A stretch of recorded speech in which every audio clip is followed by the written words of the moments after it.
তওয়াফের মধ্যে মৌলিক তওয়াফের শর্ত হচ্ছে, 1 নম্বর শর্ত হলো তওয়াফটা আল্লাহর ঘরের চতুর্দিকে হতে হবে। 2 নম্বর হচ্ছে আল্লাহর ঘরকে বাম দিকে রেখে আপনি ডান দিকে হাঁটবেন, মানে আপনার তওয়াফটা এভাবে হতে হবে। 3 নম্বর হচ্ছে হাজরে আসওয়াদের যে কোণ আছে সেই কোণ থেকে আপনার তওয়াফ শুরু হবে এবং হাজরে আসওয়াদের কোণে এসে শেষ হবে। হাজরে আসওয়াদের কোণে আসার পরে সুন্নাহ হচ্ছে সেটা হলো আপনি আল্লাহর ঘরের হাজরে আসওয়াদের যে কোণটা আছে সেখানে স্পর্শ করবেন অথবা চুম্বন করবেন। সেটা করতে না পারলে আপনি চেষ্টা করবেন যে কোনোভাবে স্পর্শ করা যায়। তাও যদি পসিবল না হয়, আপনি দূর থেকে শুধুমাত্র শুরুতে বিসমিল্লাহ আল্লাহু আকবার আর অন্য সময় শুধু আল্লাহু আকবার বলে হাত দিয়ে ইশারা করবেন, হাত দিয়ে ইশারা করবেন। এখানে আল্লাহু আকবার এটা বলতে পারেন, আল্লাহু আকবার কবীরা বলতে পারেন, আল্লাহু আকবার আল্লাহু আকবার আল্লাহু আকবার কবীরা এটা বলতে পারেন। এরপরে আপনি আল্লাহু আকবার বলবেন। খেয়াল রাখবেন যে যদি ওমরা হয়ে থাকে তাহলে আর তালবিয়া পাঠ করা নেই। এরপরে এখানে আপনি অধিক পরিমাণে দোয়া করবেন, মানে তাওয়াফের এই পরিপূর্ণ সময় এবং মাতাফ মানে তাওয়াফ করার যে স্থানটা রয়েছে এটা দোয়া কবুলের স্থান এবং দোয়া কবুলের সময়। এখানে অধিক পরিমাণে দোয়া করবেন, যে কোনো ধরনের দোয়া, বিশেষ করে যে দোয়াগুলো আপনাদের সুন্নাহ থেকে মুখস্থ আছে চেষ্টা করবেন সেগুলো আদায় করার জন্য। তবে একটি দোয়া রাসূলুল্লাহ সাল্লাল্লাহু আলাইহি ওয়াসাল্লাম নির্দিষ্ট করে দিয়েছেন, রুকনে ইয়ামানি থেকে আরম্ভ করে হাজরে আসওয়াদের কোণ পর্যন্ত। এখানে আপনারা নিশ্চয়ই জেনেছেন যে এখানে একটা দোয়া রয়েছে, যে দোয়া হচ্ছে রব্বানা আতিনা ফিদ দুনিয়া হাসানা ওয়া ফিল আখিরাতি হাসানা ওয়া কিনা আযাবান নার। মানে এই দোয়াটা এখানে অবশ্যই করা সুন্নাহ, এখানে এই দোয়াটা করা কি হচ্ছে অবশ্যই সুন্নাহ।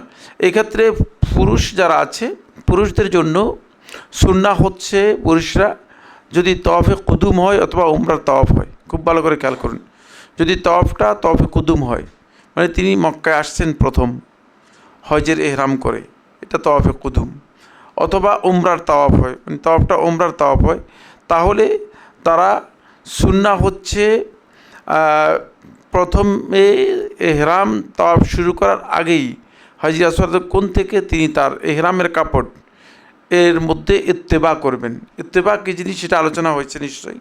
সেটা হলো আপনার যেই চাদর আপনি গায়ে পরে আছেন সেই চাদরের একটা অংশ মানে বাম এই ডান বগলের নিচে দিয়ে বাম কাঁধের উপর ছেড়ে দিবেন, ডান এই যে বাহুটা আছে এই ডান বাহুটাকে খোলা রাখবেন, এটাকে বলা হয় থাকে ইত্তেবা। এটা 7 চক্করেই হবে, 7 চক্করেই হবে। তারপরে 3 চক্কর, প্রথম 3 চক্করে রমল করবে। রমল হচ্ছে দ্রুত পদক্ষেপ, একটু পদক্ষেপটা দ্রুত করা, কিন্তু দ্রুত পদক্ষেপের এই বিষয়টি একটু কঠিন যদি মানুষের ব্যাপক ভিড় হয়। যেখানে ব্যাপক ভিড় হয়েছে সেখানে পদক্ষেপ দিতে গেলে আপনি নিজেই পড়ে যেতে পারেন, এই জন্য সেক্ষেত্রে না দিলেও কোনো অসুবিধা নেই। যদি দেখেন যে প্রচণ্ড জ্যাম তাহলে আপনি দ্রুত পদক্ষেপ না দিলেও কোনো অসুবিধা নেই, কিন্তু দ্রুত পদক্ষেপ দেওয়াটা এটাও সুন্নাহ। এরপরে যে বিষয়টি গুরুত্বপূর্ণ সেটা হচ্ছে অন্যতম শর্ত হচ্ছে তওয়াফটা অবশ্যই তাহারত অবস্থায় হতে হবে। তওয়াফটা তাহারত অবস্থায় হতে হবে। তাহারত অবস্থায় হওয়াটা 2 অর্থ বোঝায়, একটা হচ্ছে হাদেসে আকবর থেকে আর হচ্ছে হাদেসে আসগর থেকে।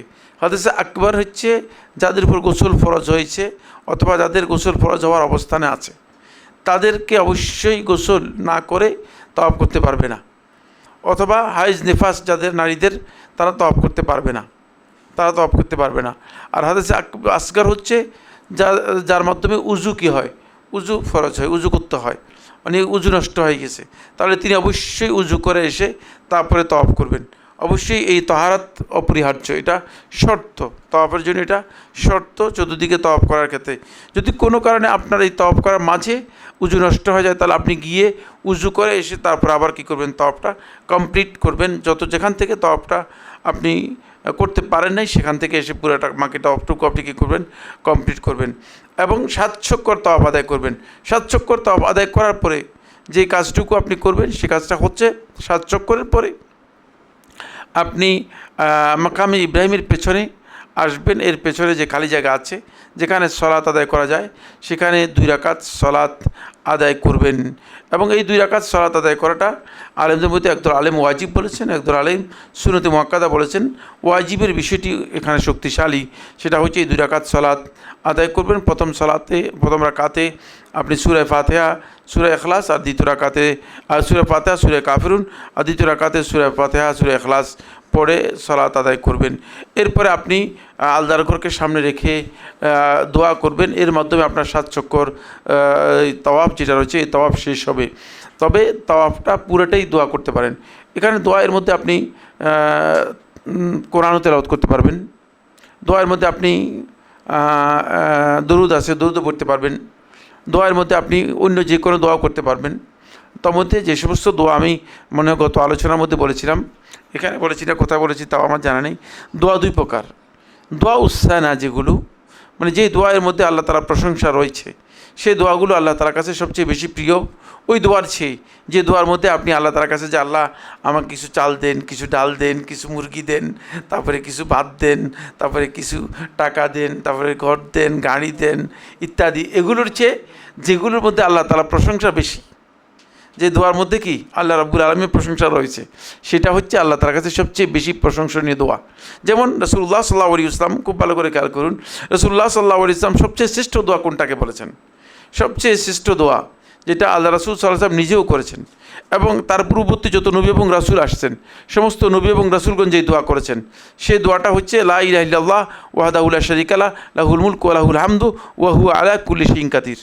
এই দোয়াটার অর্থ আপনি দেখেন, এর মধ্যে কোথাও কি আছে যে আল্লাহ আমাকে মানে 2 লক্ষ টাকা দিয়ে দেন, আল্লাহ আমাকে একটা গাড়ি আল্লাহ মালিক করে দেন?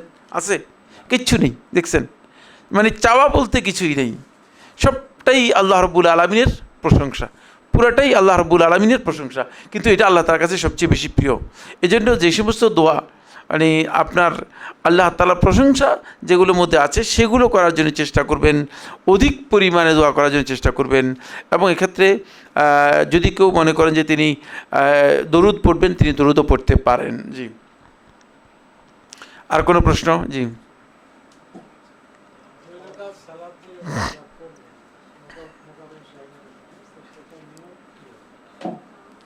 এখনও নিয়তের সমস্যার মধ্যে আপনি রয়ে গিয়েছেন এত, তাহলে আর এখানে যে সেশন হয়েছে, সেশন কিচ্ছু হয় নাই বলি আমি মনে করি এই সেশনগুলোর কিচ্ছু হয় নাই। এই সেশনকে আমি সেশন হিসেবে আসে নাই না, আজকে নতুন আসছে।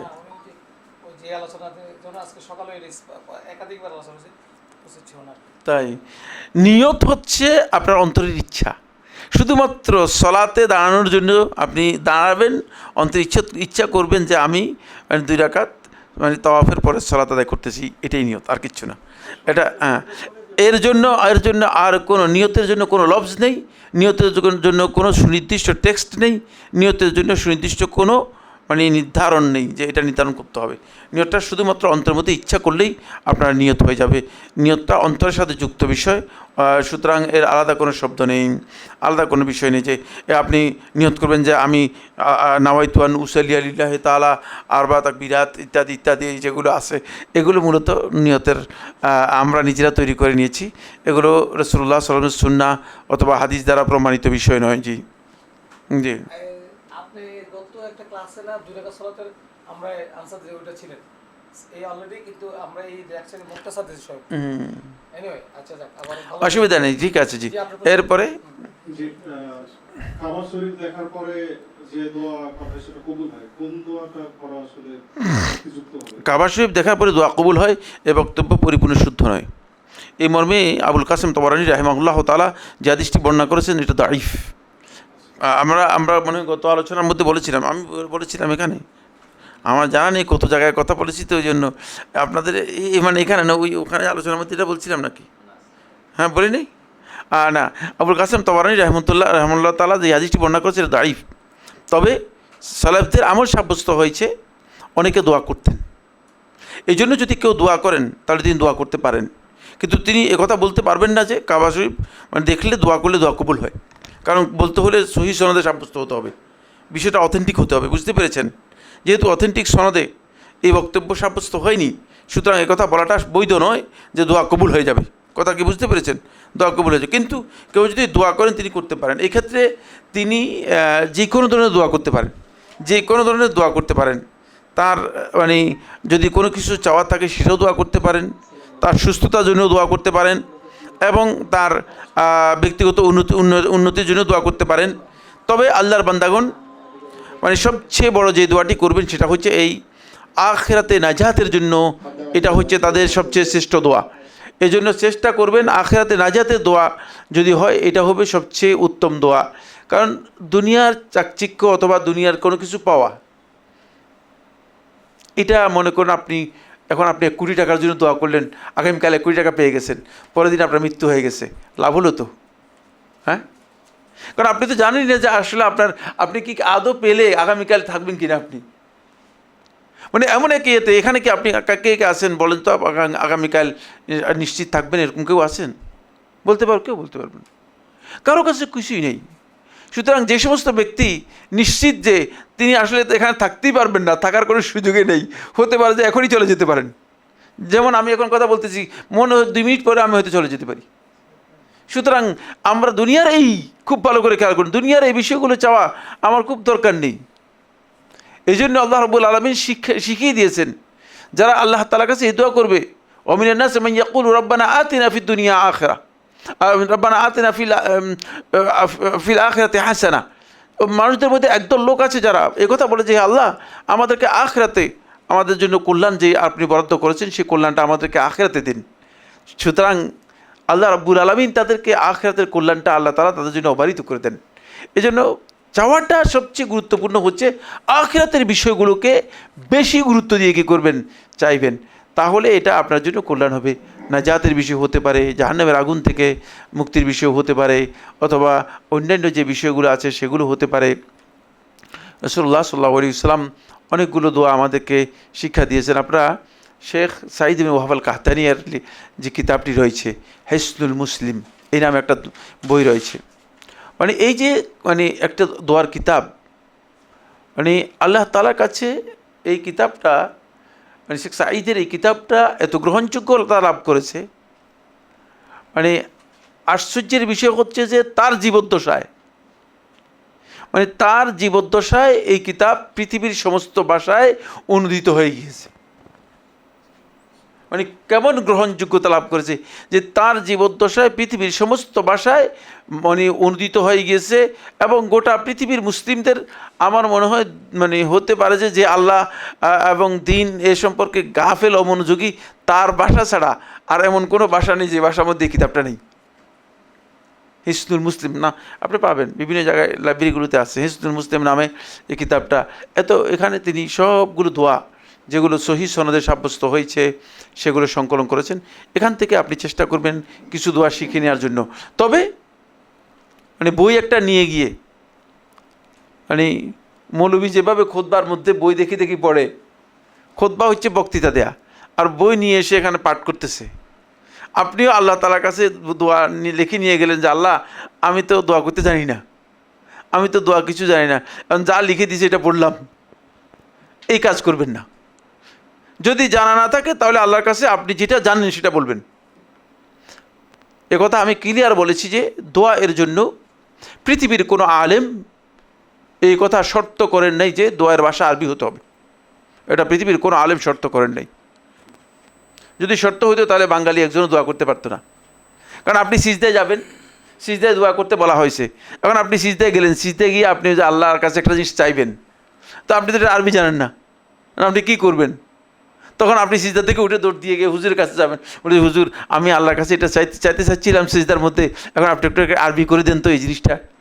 তো হুজুরের কাছে যখন যাবেন, হুজুর তো সাধারণ পাবলিক, মানে হুজুর তো তেমন ভালো আরবি জানে না, কারণ আরবি জানলে তো মসজিদে ইমামতি করতো না।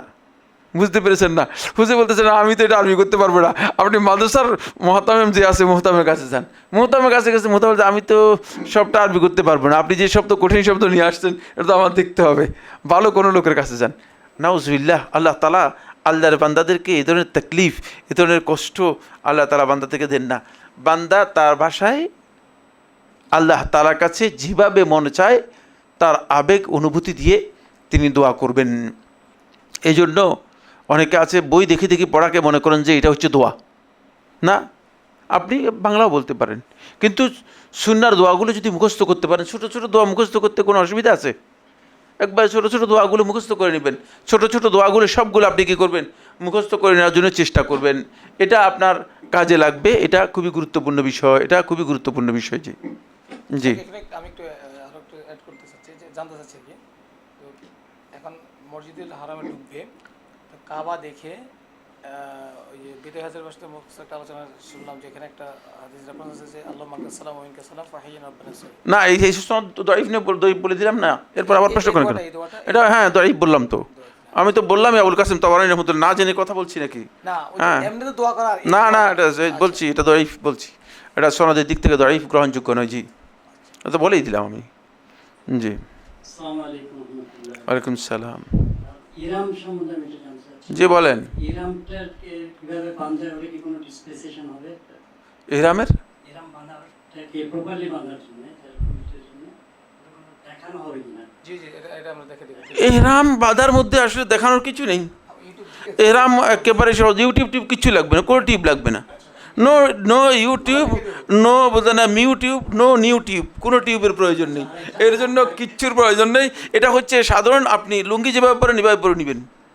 আর যদি আপনি স্বাভাবিকভাবে দেখেন, সেটা হচ্ছে মানে নিচের কাপড়টা পরার সময় পরে, এরপরে উপর দিয়ে আপনি বেলটা পরে নেবেন, একেবারে ইজি আর একেবারে সাধারণ। এরপরে মানে উপরে চাদরটা, মানে চাদরটা দিয়ে গাটা ডেকে নেবেন, পুরো গাটা ডেকে নেবেন, যাতে করে খোলা না থাকে গায়ের অংশ। সময় কি আমরা বাসা থেকেই করে দেবো ইরাম? হজের জন্য যখন যাত্রা করবো আমরা, হজের জন্য নয়, আপনারা এখান থেকে যাবে যারা, এটা বলে দেওয়া হয়নি, এখানে তো হজের জন্য যাবেন না, এখানে যাবেন প্রথম উমরা করবেন। এখানকার হাজি সাহেবগঞ্জ যাবেন, তারা উমরার নিয়ত করে যাবেন, হজে তামাত্ম করবেন। হজে তামাত্ম হচ্ছে তিনি উমরার নিয়ত করে যাবেন। এই ক্ষেত্রে বাসার থেকে যেটা করে যাবেন, মানে ভুল হয়ে যাচ্ছে, সেটা হচ্ছে বাসার থেকে শুধুমাত্র তিনি গোসল করে কাপড় পরে যাবেন, আর কিচ্ছু না, হজের নিয়ত করবে না, এটা বলে দেন নাই? আজকে জি শেখ অলরেডি এই যে আজকে সকালে এই যে উমরা কেউ করবে আবার হ্যাঁ, এরপরে নিয়ত হবে মিকাত থেকে, নিয়ত হবে মিকাত থেকে। মিকাত থেকে আপনি উমরার নিয়ত করবেন, আল্লাহুম্মা উমরাতান আন নাফসি, হে আল্লাহ আমি আমার পক্ষ থেকে উমরার নিয়ত করলাম। তারপরে লাব্বাইকা উমরাতান আন নাফসি, তারপরে লাব্বাইক আল্লাহুম্মা লাব্বাইক, এর মাধ্যমে নিয়ত করা হবে, এর মাধ্যমে হজের নুসুকের মধ্যে প্রবেশ করবেন। সুতরাং উমরার নিয়ত হবে, হজের নিয়ত না। হজের নিয়ত হবে আপনি 8 তারিখে মক্কাতে যখন থাকবেন, 8 তারিখে মক্কাতে তখন থাকবেন, তখন মক্কাতে আপনি কি করবেন, হজের নিয়ত করবেন, জিলহজ এর মাসের 8 তারিখে এহরাম করবেন, এবং সেটা হচ্ছে হজের এহরাম। হজের এহরাম এখন হবে না, এখন হবে উমরার এহরাম। জি, এছাড়া আর কোনো প্রশ্ন? একটু কষ্ট করে আসলে এই যে আমাদের সবারই জুম সেশনগুলো দেখলে কিছু না হলেও এটা কিন্তু আলোচনা আমাদের কিন্তু হয়ে গেছে। কিন্তু এরপরে কোনো প্রশ্ন আছে কিনা? জি, আসসালামু আলাইকুম। এই যে আমি বলতে চাচ্ছি যে তাওয়াফ যখন করব তখন কি দোয়া করার জন্য হাত তুলে দোয়া করতে হবে নাকি? তাওয়াফের ক্ষেত্রে যদি কেউ হাত তুলেন, হাত তুলতে পারেন, হাত তোলা সুন্নাহ পরিপন্থী নয়। যদি কেউ হাত তুলে দোয়া করেন, হাত তুলে দোয়া করতে পারেন, হাত না তুললেও কোনো অসুবিধা নেই। হাত তোলা এবং না তোলা দুটাই সুন্নাহসম্মত আমল। সেক্ষেত্রে সালফে সালেহিনদের আমল দ্বারা প্রমাণিত হয়েছে, যেটা তারা এমনিই দোয়া করতেন, এমনিই দোয়া করতেন। যদি কেউ হাত তুলেন তাহলে তিনি তুলতে পারেন, তিনি হাত তুলেও দোয়া করতে পারেন। জি, এই যে ওনাকে দেন মাইক। আসসালামু আলাইকুম। আমরা দীর্ঘ সময় যে হারাম শরীফে থাকবো, আর ওই সময় আমরা কোন নফল ইবাদতটা বেশি করব? কোরআন তেলাওয়াত, নামাজ? এটা ভেরি গুড প্রশ্ন করেছেন, এটা খুবই ইম্পর্টেন্ট প্রশ্ন করেছেন। হারামের মসজিদে হারামে যদি থাকেন, তাহলে এখানে আপনার সবচেয়ে শ্রেষ্ঠ নফল ইবাদত হচ্ছে আপনার তাওয়াফ করা। সবচেয়ে শ্রেষ্ঠ নফল ইবাদত হচ্ছে আপনি অধিক পরিমাণে তাওয়াফ করবেন। কারণ তাওয়াফটা 1 নম্বর কথা হচ্ছে, পৃথিবীর আর কোথাও তাওয়াফ করা যায় না, যায় নাকি? না, হ্যাঁ, এখানে যায়। এখানে একটা বাবুর রহমত করছে, আমরা মানে এখানে যাই তাওয়াফ করতেছে, নাউজুবিল্লাহ মিন যালিক, বলছেন না, শয়তানের মানে বাবুর রহমত। এই যে এটা কি কয় জানি, কি বাঘ? দেওয়ানবাগ। আচ্ছা, পৃথিবীর আর কোথাও তাওয়াফ হয় না, এটা হলো 1 নম্বর পয়েন্ট, বুঝতে পেরেছেন? 2 নম্বর হচ্ছে এটি এমন একটি ইবাদত, একক ইবাদত, যেটা আল্লাহর ঘরের সম্মানের সাথে জড়িত। যে উদ্দেশ্যে আপনি যাচ্ছেনই, মানে আপনার এখান থেকে যাওয়াটা কেন? সালাত তো আপনি এখানে আদায় করতে পারেন, ঠিক না? প্রত্যেকটা ইবাদত আপনি পৃথিবীর যে কোথাও আদায় করতে পারেন, কিন্তু যেই উদ্দেশ্যে আপনি আসলে হজের জন্য যাচ্ছেন সেই উদ্দেশ্য হচ্ছে আল্লাহর ঘরের সম্মানার্থে। সুতরাং আল্লাহর ঘরের সম্মানার্থে, আল্লাহর ঘরের তাজিমের জন্য যেহেতু আপনি ওই জায়গায় যাচ্ছেন, তাহলে এই ইবাদতটা মানে এটা খুবই আপনার জন্য কনসার্ন ইবাদত। 3 নম্বর যে বিষয়টি সেটা হলো এই আল্লাহ সুবহানাহু ওয়া তাআলা আল্লাহর ঘরের তওয়াফের বিষয়টা, মানে স্পেশালি যারা আল্লাহর মেহমান হিসেবে আসবে হয় অথবা উমরার জন্য, তাদেরকে আল্লাহ রাব্বুল আলামিন নির্দেশ দিয়েছেন ওয়াল ইয়াতাওয়াফু বিল বাইতিল আতিক, তারা যেন এই পুরাতন ঘরের ইবাদত মানে তওয়াফ করে, এদের এটা নির্দেশ দেওয়া হয়েছে। ফলে এই কারণেই কোনো ব্যক্তি যখন আল্লাহর ঘরে পৌঁছবে তাহলে তিনি আল্লাহর ঘরের চতুর্দিকে তওয়াফ করবেন। এর আলাদা ফজিলত রয়েছে, যেই ফজিলতটুকু পৃথিবীর মধ্যে বর্তমানে এর সমকক্ষ কোনো ফজিলত নেই, এর সমকক্ষ ফজিলত নেই। হাদিসটি আমি আপনাদেরকে পড়ে শোনাচ্ছি এই জন্য যাতে করে আপনারা বুঝতে পারেন। মুসনাদ আহমদ হাদিস নম্বর 4462, সুনান তিরমিজি হাদিস নম্বর 959, সুনান নাসাই হাদিস নম্বর 866। এটা যাতে হাদিসের নাম্বারটাও আপনারা দেখে নিতে পারেন। আব্দুল্লাহ ইবনে উমর রাদিয়াল্লাহু আনহু বর্ণনা করেন, তিনি বলেন সামিআতু রাসূলুল্লাহ সাল্লাল্লাহু আলাইহি ওয়াসাল্লাম ইয়াকুল, আমি আল্লাহ রাসূল সাল্লাল্লাহু আলাইহি ওয়াসাল্লাম বলতে শুনেছি, মান তাফা উসবুআন ইয়াহসিহি, যে ব্যক্তি একেবারেই 60 চক্কর চতুর্দিকে আল্লাহর ঘরের চতুর্দিকে তওয়াফ করলো, গনে গনে আল্লাহর ঘরের চতুর্দিকে 7 চক্কর তওয়াফ করলো, ওয়া সাল্লা রাকাতাইনি, তারপরে 2 রাকাত সালাত আদায় করলো, তাহলে বোঝা গেল যে তওয়াফের সাথে কিন্তু এই রাকাতটা 2 রাকাত সালাতও কি সম্পৃক্ত। 2 রাকাত তওয়াফের যে 2 রাকাত রয়েছে এটা সম্পৃক্ত, বুঝতে পেরেছেন? কানা কাইদলি রাকাবাতিন, তার এই তওয়াফটুকু একটি গোলাম আজাদ করার সমপরিমাণের সওয়াব হবে। এই পৃথিবীতে গোলাম এখন আপনি যদি 1 কোটি টাকাও দেন গোলাম আজাদ করতে পারবেন না, গোলাম পাবেনই না, আজাদ করবেন কোত্থেকে? গোলাম নেই। সুতরাং এটা অত্যন্ত মর্যাদাপূর্ণ ইবাদত, এটা অত্যন্ত মর্যাদাপূর্ণ ইবাদত। আরও অনেকগুলো হাদিস রয়েছে যেগুলো আর আজকের পরে আপনাদেরকে শোনালাম না, তবে এর ফজিলত অপরিসীম, এর ফজিলতের জন্য আলাদা হাদিস রয়েছে। এক্ষেত্রে যেটা আপনি করতে পারেন, এটা ছাড়া যেটা করতে পারেন সেটা হচ্ছে আপনি আল্লাহর ঘরের তওয়াফের পাশাপাশি যেহেতু আপনি আল্লাহর ঘরে পৌঁছে গিয়েছেন, আল্লাহর ঘরে পৌঁছে যাওয়াটা এটা একটু মর্যাদার বিষয়। আল্লাহর ঘরের এখানে আপনি সালাত আদায় করতে পারেন। এখানে নফল অতিরিক্ত যেই সালাতগুলো আছে এগুলো আদায় করা যেতে পারে, এবং শুধুমাত্র ইমাম আবু জাফর আত-তাহবী রাহিমাহুল্লাহ তাআলা এই মাসআলার মধ্যে দ্বিমত পোষণ করেছেন, এছাড়া আলেমদের মধ্যে আহলুল হাদিসদের মধ্যে কেউ দ্বিমত পোষণ করেন নাই। সেটা হচ্ছে এই যে ফরজ এবং নফল সালাত সবগুলোর এই ফজিলতের ক্ষেত্রে রাসূলুল্লাহ সাল্লাল্লাহু আলাইহি ওয়াসাল্লাম যেটা বলেছেন সেটা হলো 1 সালাতের ফজিলত হচ্ছে 1 লক্ষ সালাতের সমান, আর 1 লক্ষ সালাত হচ্ছে 55 বছর 6 মাস 20 দিন সালাত আদায় করার সমান। আপনার বয়স কত? 43। তাহলে এখন যাচ্ছে যে এখনও 55 বছর হয়ই নেই। আমারও 55 বছর মানে পুরা মানে হয় নাই, মানে হয় 55 বছর চলতেছে।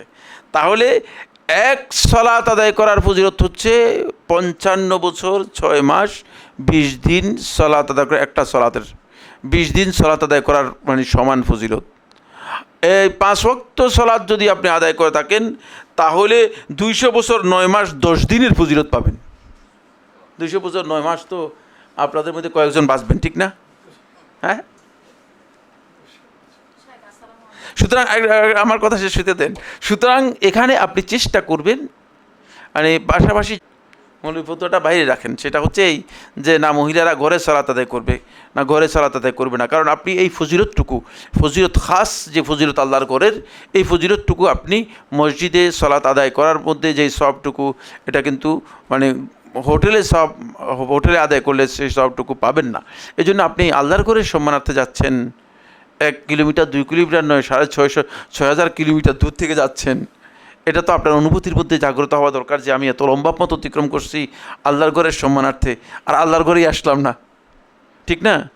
এটা নিজেকে প্রশ্ন করা দরকার না যে আমি তো আসছি তো আল্লাহর ঘরের সম্মানার্থে, কিন্তু আমি আল্লাহর ঘরে গেলামই না, এটা কেমন হলো? এটা আসলে সঠিক নয়, এই কাজটি সঠিক নয়। সেক্ষেত্রে অবশ্যই আপনি আল্লাহর ঘরের সম্মানার্থে এগিয়ে যাওয়ার জন্য চেষ্টা করবেন। জি, এরপর আর সেটা হচ্ছে নফল তাওয়াফের সময় কি ব্রেক নেওয়া যাবে? যদি ব্রেক নেই তাহলে কি সেই সময় কি কোনো জিকির রাজগার পাওয়া যাবে? যদি নফল তাওয়াফ করি, মানে পরে যখন তাওয়াফ করি উমরার পরে। ব্রেক বলতে কি বুঝাচ্ছেন? ব্রেক বলতে যদি ধরেন উপরে গেলে তো অনেক দূরের পথ, আমি বলছি ক্লিয়ার, ব্রেক বলতে যদি আপনি এটা বুঝান যে মানে 2 তাওয়াফের মাঝখানে লম্বা সময় ব্রেক নেয়, এটা জায়েজ, কোনো অসুবিধা নেই। কিন্তু ব্রেক বলতে আপনি বুঝান যে 7 চক্করের মাঝখানে ব্রেক নেয়া, 3 চক্কর দিলেন তারপরে কিছুক্ষণ ব্রেক নিলেন, এই ব্রেকটা নেওয়া জায়েজ। এটা লম্বা সময় হতে পারবে না, এটা লম্বা সময় হতে পারবে না। মানে শুধু যতটুকু প্রয়োজন ততটুকু। যেমন মনে করেন খুব ক্লান্তি লাগতেছে, একটু পানি টানি পান করলে হয়তো নিজের কাছে একটু ফ্রেশ মনে হবে, ফ্রেশ লাগবে, ভালো লাগবে, তাহলে সেক্ষেত্রে আপনার জন্য অতটুকু ব্রেক নেওয়াটা জায়েজ, অতটুকু ব্রেক নেওয়া জায়েজ। কিন্তু 3 চক্কর দিয়ে আমরা একটু ঠিক আছে, যাই বাহির থেকে একটু কফি টফি চাটা তারপরে কেএফসি টিএফসি খেয়ে আসি না। এটা কারণ ইবাদতের মৌলিক যে বিষয়, তওয়াফের মৌলিক বিষয় হচ্ছে তওয়াফটা প্রত্যেকটা চক্কর আরেকটা চক্করের সাথে সাথেই হবে, পরপর হবে, এর মাঝখানে বড় ধরনের কোনো গ্যাপ হতে পারবে না। সুতরাং ওই বড় ধরনের ব্রেক নিতে পারবেন না। কিন্তু যদি কারো এর মধ্যে উজু নষ্ট হয়ে যায় তাহলে তিনি, অথবা টয়লেটের কোনো ব্যাগ হয়, তাহলে তিনি উজু করে আসতে পারবেন, টয়লেট সেরে তারপরে আসতে পারবেন, এতে কোনো ধরনের অসুবিধা নেই। জি, আসসালামু আলাইকুম ওয়া রাহমাতুল্লাহি ওয়া বারাকাতুহু। ওয়ালাইকুম সালাম। আমার প্রশ্নটা হচ্ছে, মহিলারা হালাল হওয়ার আগে অন্য কোনো চুল কাটতে পারবে কিনা? হ্যাঁ, হালাল হওয়ার পরে তিনি অন্যের চুল, হালাল হওয়ার আগে, নিজে হালাল না হয়ে। হ্যাঁ অবশ্যই অন্যের চুল কেটে দিতে পারবে, কোনো অসুবিধা নেই। তিনি অন্যকে হালাল করার জন্য অন্যের চুল কেটে দেওয়া মহিলাদের জন্য বৈধ। মহিলাদের জন্য বৈধ হচ্ছে তিনি অন্যের চুল কেটে দিতে পারবেন, যেমনিভাবে মহিলাদের জন্য বৈধ তেমনিভাবে পুরুষদের জন্য বৈধ। কিন্তু মহিলা যদি নিজে আগে হালাল না হয়। ওইটাই তো বললাম, আপনার কথা না বুঝে খুব খেয়াল রাখবেন। আমি ফকি, বুঝতে পেরেছেন? আমি প্রত্যেকটা মাসালা শুনে প্রথমে বুঝি, তারপর উত্তর দিই। না বুঝে উত্তর দিলে আমি গাধা নাকি? আমি উত্তর দিতাম না। যদি না বুঝতাম আমি বলতাম যে আমি বুঝি নাই। এর আগে একজন প্রশ্ন করেছেন, আমি বলছি যে বুঝি নাই, দেখছেন? কারণ আমি না বুঝে উত্তর দিব না, প্রশ্নই আসে না। হ্যাঁ, হালাল হওয়ার জন্য আপনি যে কোনো ব্যক্তির চুল কাটতে পারবেন। জি, রুকু অবস্থায় আমাদের দৃষ্টি কোথায় থাকবে এবং আমাদের শেষ বৈঠকের দৃষ্টি কোথায় থাকবে? এটা হচ্ছে সালাতের মাসালা। রুকু অবস্থায় সিজদার দিকে, রুকু এবং কিয়াম এই 2 অবস্থায় সালাতের মধ্যে মুসল্লির দৃষ্টি হবে তার সিজদার জায়গায়, তার সিজদার জায়গায়। এই আবু কাতাদা রাদিয়াল্লাহু বর্ণিত হাদিস থেকে প্রমাণিত হয়েছে সিজদার জায়গায় তার দৃষ্টি থাকবে। আর সলাতের শেষ বৈঠকে নয়, সলাতের মূলত তাশাহুদের বৈঠকে তার দৃষ্টি থাকবে তার যে শাহাদাত আঙ্গুল রয়েছে, এই শাহাদাত আঙ্গুল এর অতিক্রম করতে পারবে না। তিনি শাহাদাত আঙ্গুলের এই আঙ্গুলের দৃষ্টিটা তার এতটুকু পর্যন্ত ফলো করবে, এর বাইরে তার দৃষ্টি কী হবে না, বাইরে যেতে পারবে না। জি, হারামে জামাত শুরু হয়ে গেলে অনেক সময় রাস্তায় জামাত শুরু হয়ে যায়, আর যদি সেই ক্ষেত্রে আমাদের মাথার উপস্থিতি যদি দেরি হয়ে যায়, আমরা রাস্তায় দাঁড়িয়ে যাই, সেই ক্ষেত্রে 1 লক্ষ সওয়াব আমরা আশা করব কিনা? 1 নম্বর হচ্ছে আপনারা এটা করবেন না। আপনি চেষ্টা করবেন যথাসম্ভব মসজিদ পর্যন্ত পৌঁছা। জামাত তো শুরু হয়ে যেতে পারে, আপনি দেরি করে বের হলে জামাত শুরু হবে না। আপনি সময় মতো বের না হলে আপনি ঘুমে থাকলে কি জামাত কি ঘুমে থাকবে? জামাত তো টাইম দেওয়া রয়েছে। সুতরাং আপনি দেরি করলে এটা আপনার অলসতার কারণে জামাত কি মানে বলবে যে না অমুক যেহেতু আমাদের আসতে পারতে দেরি হচ্ছে আমরা একটু দেরি করি না, সেটা তো কেউ করবে না। সেক্ষেত্রে আপনাকে অবশ্যই আগে বেরিয়ে আসতে হবে। খুব ভালো করে খেয়াল করেন, মানে আপনি খেয়াল রাখবেন যে জামাতের টাইম দেওয়া আছে, জামাতের সময় সেখানে আপনারা ঘড়ি আছে, প্রত্যেকটা ঘড়ির মধ্যে টাইম দেওয়া আছে, প্রত্যেকটা ঘড়ির মধ্যে টাইম আছে, টাইম দেওয়া আছে। টাইমটা দেখে নেবেন যে কয়টা বাজে জামাত, সেই আলোকে আপনি আগেই আসার জন্য চেষ্টা করবেন। এরপরে যদি দেখেন যে জামাত শুরু হয়ে গেছে, অনেক কাছে জামাত শুরু হয়ে গেলে হন্তদন্ত ভ্রান্ত হয়ে তারপরে দাঁড়িয়ে যান, এগুলো করবেন না। খুব ভালো করে খেয়াল করুন, খুবই ইম্পর্টেন্ট বিষয়। জামাত শুরু হয়ে গেছে, আপনি স্থিরভাবে চেষ্টা করবেন সামনে যাওয়ার জন্য। যতটুকু গিয়ে দেখেন যে হ্যাঁ লোকেরা জামাতে আর যেতে পারতেছেন না, জামাত এতটুকু পর্যন্ত কাতার এসে গিয়েছে, সেখানে গিয়ে আপনি সলাতে কী হয়ে যাবেন, শরিক হয়ে যাবেন। এতে আপনার 1 রাকাত 2 রাকাত ছুটে গেলেও কোনো অসুবিধা নেই, সেটা আপনি ইমামের পরবর্তী মাসবুক হিসেবে আদায় করে নেবেন। বুঝতে পেরেছেন আমার এই মাসালা? কেউ বুঝতে পারেন নাই? এরকম আছেন? কেউ বুঝতে পারে না। কিন্তু দেখা গেল যে আপনি মানে সাধারণ পাবলিকদেরকে দেখা যায় যে মানে মসজিদ থেকে প্রায় আধা কিলোমিটার 1 কিলোমিটার আগেই জামাতের মধ্যে দাঁড়িয়ে গেছে, মসজিদের দ্বারে কাছেও যায় নাই, দাঁড়িয়ে গেছে, জামাত শুরু হয়ে গেছে, তারাও আধা কিলোমিটার আগে দাঁড়িয়ে গেছে, সামনে মাঝখানে খালি, মাঝখানে তারপরে আরও কত মানুষ, তারপরে রাস্তা এই সেই। না, এটা করবেন না, এটা জামাতের সাথে যায় না এবং জামাতের সুন্নাহ পরিপন্থী আমল। জামাত হবে কি না এ নিয়ে ইখতিলাফ রয়েছে, তবে আমি ফতোয়া দিয়েছি জামাত হয়ে যাবে, নামাজ হয়ে যাবে ফতোয়া দিয়েছি। এর মধ্যে আলেমরা একদল আলেম ফতোয়া দিয়েছেন নামাজ হবে নাও ফতোয়া দিয়েছেন, নামাজ হবে নাও কি একদল আলেম ফতোয়া দিয়েছেন, কিন্তু আমরা ফতোয়া দিয়েছি যে নামাজ হয়ে যাবে, যেহেতু মানুষ মানে দূর থেকে আসতে কষ্ট পৌঁছতে পারে না এই জন্য। বাকি বিশুদ্ধ বক্তব্য হচ্ছে যে আপনি চেষ্টা করতে হবে যে আল্লাহর ঘরের আপনি কাছাকাছি, যত কাছাকাছি যেতে পারেন জামাতে অংশগ্রহণ করার জন্য, মাঝে মাঝে থেমে যাবেন না। জি, আমরা জানি যেখান থেকে দুরূদ পাঠ করি, একটু জিনিস ওই যে বলছে যে 1 লক্ষ টাকা সব কত পাবে? হ্যাঁ, যদি জামাতে সালাত আদায় করে থাকেন আপনি অবশ্যই মানে ওই ফজিলতের ব্যাপারে যে হাদিস এসেছে সেই ফজিলতটুকু আপনি পাবেন। সেটা আরেক মাসআলা, সেই মাসআলা কিন্তু অনেক লম্বা আলোচ্য বিষয়।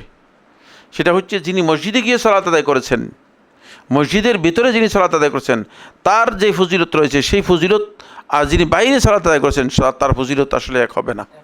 জি, এটা খেয়াল। হ্যাঁ, হারাম এলাকায় 1 লক্ষ রাকাতের সওয়াব পাবেন। জি, এটা আলেমদের মধ্যে ইখতিলাফ রয়েছে, এটা বিশুদ্ধ বক্তব্য। জি, আমরা জানি আমরা যেখানে দুরূদ পাঠ করি এটা কি পাঠ করে? দুরূদ, দুরূদ। হ্যাঁ, জি, এটা রাসূল সাল্লাল্লাহু আলাইহি ওয়াসাল্লামের কাছে পৌঁছানো হয়। কিন্তু কিছু মানুষ বলে রিয়াজুল জান্নাহ যদি দুরূদ পাঠ করা হয় রাসূল সাল্লাল্লাহু আলাইহি ওয়াসাল্লাম সরাসরি শোনেন, কিন্তু এই কথার আমরা বিপরীতে কি বলবো? বিপরীতে দলিল দিতে হবে। যিনি বলেন যে রাসূলুল্লাহ সাল্লাল্লাহু আলাইহি ওয়াসাল্লাম শুনেন, তাকে বিপরীতে বলবেন যে আপনার দলিলটা দেখি বলেন। কারণ আপনার এই ব্যাপারে তো আছে ইন্না লিল্লাহি মালাইকাতান সাইয়াহিনা ফিল আরদ, সুনান আবু দাউদের riwayaতের মধ্যে এসেছে সরাসরি হাদিস যে আল্লাহ তাআলার একদল ফেরেশতা রয়েছে যারা পৃথিবীতে বিচরণশীল, বিভিন্ন জায়গায় বিচরণ করে। তারা আল্লাহর পক্ষ থেকে যখন রাসূলুল্লাহ সাল্লাল্লাহু আলাইহি ওয়াসাল্লামের উপর মানুষ দরুদ পাঠ করে থাকে, আল্লাহর পক্ষ থেকে তারা ফা ইন্নাস সালাতা তুরাদু আলাইয়া, যে তোমরা যে দরুদগুলো পাঠাও সেগুলো আমার কাছে পেশ করা হয়, আমার কাছে তারা পৌঁছিয়ে দেন। তো এটা হচ্ছে ফেরেশতারা পৌঁছিয়ে দেন, এই মর্মে সরাসরি হাদিস রয়েছে। কিন্তু যিনি বলবেন যে রাসূল সাল্লাল্লাহু আলাইহি ওয়াসাল্লাম সরাসরি শুনেন, তাকে দলিল দিতে হবে, ঠিক না? এটা আন্দাজে বলার তো বিষয় না, নাকি আন্দাজে বলার বিষয়? তাকে বলতে হবে যে ভাই দলিলটা কি আছে দেন। এখানে আবু দাউদের riwayaতের মধ্যে যে দলিলটা এসেছে সেটা হচ্ছে এই, যখন কোনো আল্লাহর বান্দা এসে, খুব ভালো করে খেয়াল করুন, যখন কোনো আল্লাহর বান্দা এসে মানে আল্লাহ রাসূল সাল্লাল্লাহু আলাইহি ওয়াসাল্লামের মানে কবরের এখানে এসে সালাম দেয়, তখন রাসূলুল্লাহ সাল্লাল্লাহু আলাইহি ওয়াসাল্লাম বলেছেন যে ফাইন্নাল্লাহা রাদ্দা আলাইয়া রূহি, আল্লাহ তাআলা আমার রূহ আমাকে ফেরত দেন, ফাআরুদ্দু আলাইহি সালামাহু, তারপর আমি তার সালামের জবাব দেই, তার সালামের জবাব দেই। দুইটি কথা, একটি কথা হচ্ছে আল্লাহ তাআলা রূহ ফেরত দেন। রূহটা আল্লাহ তাআলা কীভাবে ফেরত দেন এটা আল্লাহ তাআলাই সবচেয়ে ভালো জানেন। দুনিয়াবী জীবনের সাথে এর কোনো সম্পর্ক নেই, দুনিয়াবী জীবনের সাথে এর কোনো সম্পর্ক নেই। এরপরে রাসূল সাল্লাল্লাহু আলাইহি ওয়াসাল্লাম বলছেন যে সালামের জবাব দিন। সালামের জবাবটাও রাসূলুল্লাহ সাল্লাল্লাহু আলাইহি ওয়াসাল্লাম জানেন, যেহেতু এটা বারযাখি জীবনের সাথে জড়িত, রাসূল সাল্লাল্লাহু আলাইহি ওয়াসাল্লাম সালামের জবাব দেন, এটাও আমরা বিশ্বাস করি। কিন্তু রাসূল সাল্লাল্লাহু আলাইহি ওয়াসাল্লাম এই কথা বলেন না যে আমি তার সালাম শুনি তারপরে আমি জবাব দিই, এই কথা রাসূলুল্লাহ সাল্লাল্লাহু আলাইহি ওয়াসাল্লাম বলেন নেই। সুতরাং মুগাইয়াবাতের বিষয়ে, অদৃশ্য জ্ঞানের বিষয়ে কোনো শব্দ বা কোনো বিষয় নিজের পক্ষ থেকে আন্দাজ করে যুক্ত করা হারাম। যুক্ত করা কি? মনে কারণ আপনার অদৃশ্য কথা যেটা যতটুকু আসছে এতটুকুই বলতে হবে, এর বাইরে বলার বৈধতা নেই, এর বাইরে বলার বৈধতা নেই, যেহেতু এটা মুগাইয়াবাতের বিষয়, অদৃশ্য জ্ঞানের বিষয়। এবং রাসূলুল্লাহ সাল্লাল্লাহু আলাইহি ওয়াসাল্লাম এতটুকু ইনফরমেশন দিয়েছেন, এই হাদিসটাকে শেখ নাসরুদ্দিন আলবানী রাহিমাহুল্লাহ তাআলা সহিহ বলেছেন, এতটুকুই বিশ্বাস করতে হবে। এর বাইরে তিনি যিনি বক্তব্য দিবেন তিনি অবশ্যই দলিল দিতে হবে, দলিল ছাড়া তার বক্তব্য গ্রহণযোগ্য হবে না। তিনি একথা বুঝে বলতে হবে যে ভাই মানে এখানে এই দলিল আছে, এখানে এই ধরনের কোনো দলিল নেই, এখানে কোনো দলিল নেই। জি, জি, বারাকাল্লাহু ফিক ইদ্দিফাল্লাহ। আসসালামু আলাইকুম। ওয়ালাইকুম আসসালাম ওয়া রাহমাতুল্লাহি ওয়া বারাকাতুহু। জি, প্রশ্ন না থাকলে আমরা আর প্রশ্ন আছে না? নেই? প্রশ্ন থাকলে আমরা চলে যাব আমাদের সময়ের দিকে লক্ষ্য রেখে। জি, আলোচনা শুরু করা দরকার। জি, জি। আসর কয়টা বাজে হয়ে গেছে? না আমরা কয়টা পড়েন আমরা? যাক, আলহামদুলিল্লাহ। আমরা একটু আমাদের আলোচনার মধ্যে যাই। বিসমিল্লাহ পড়ে। হ্যাঁ হ্যাঁ, মাবরুরের উপর দিব। জি জি, ওই যে মাবরুরের বৈশিষ্ট্যসমূহ। হ্যাঁ জি। আসসালামু আলাইকুম ওয়া রাহমাতুল্লাহি ওয়া বারাকাতুহু। আলহামদুলিল্লাহি রাব্বিল আলামিন ওয়াসসালাতু ওয়াসসালামু আলা আশরাফিল আমবিয়াই ওয়াল মুরসালিন নবিয়িনা মুহাম্মদ ওয়া আলা আলিহি ওয়া আসহাবিহি ওয়া মান তাবিআহুম বিইহসান লিয়াউমিদ্দিন ওয়া বা'দ। قال الله سبحانه وتعالى في كلامه المجيد: أعوذ بالله من الشيطان الرجيم وأذن في الناس بالحج يأتوك رجالا وعلى كل ضامر يأتين من كل فج عميق.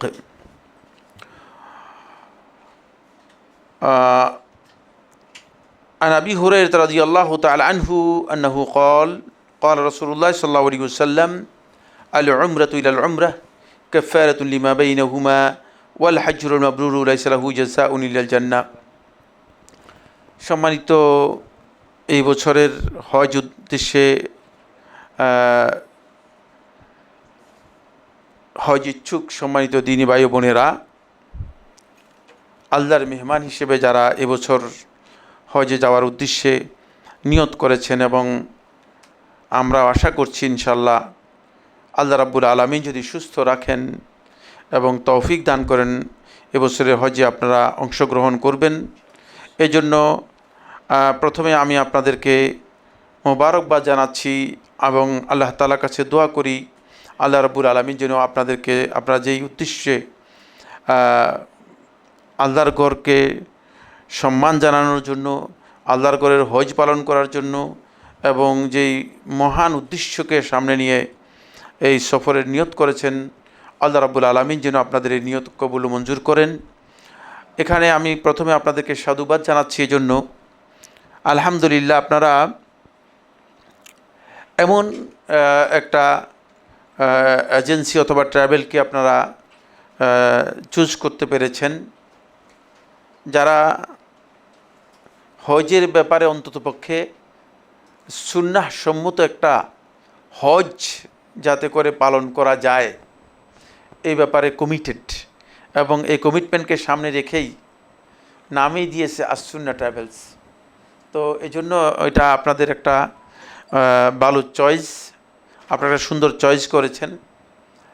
কারণ আমরা আমাদের হজটা যদি করি, এই হজটা আমাদের যাতে নবী সাল্লাল্লাহু আলাইহি ওয়াসাল্লামের দেখানো যে তরিকা আছে সেই তরিকা অনুযায়ী যেন হয়, এটা আমাদেরকে সবচেয়ে বেশি অগ্রাধিকার দিতে হবে। আমি দীর্ঘ সময় মদিনার মসজিদে হারামে না মসজিদে নববীতে এর 21 নম্বর গেট থেকে বের হইলে 10 নম্বর টয়লেটটা আছে।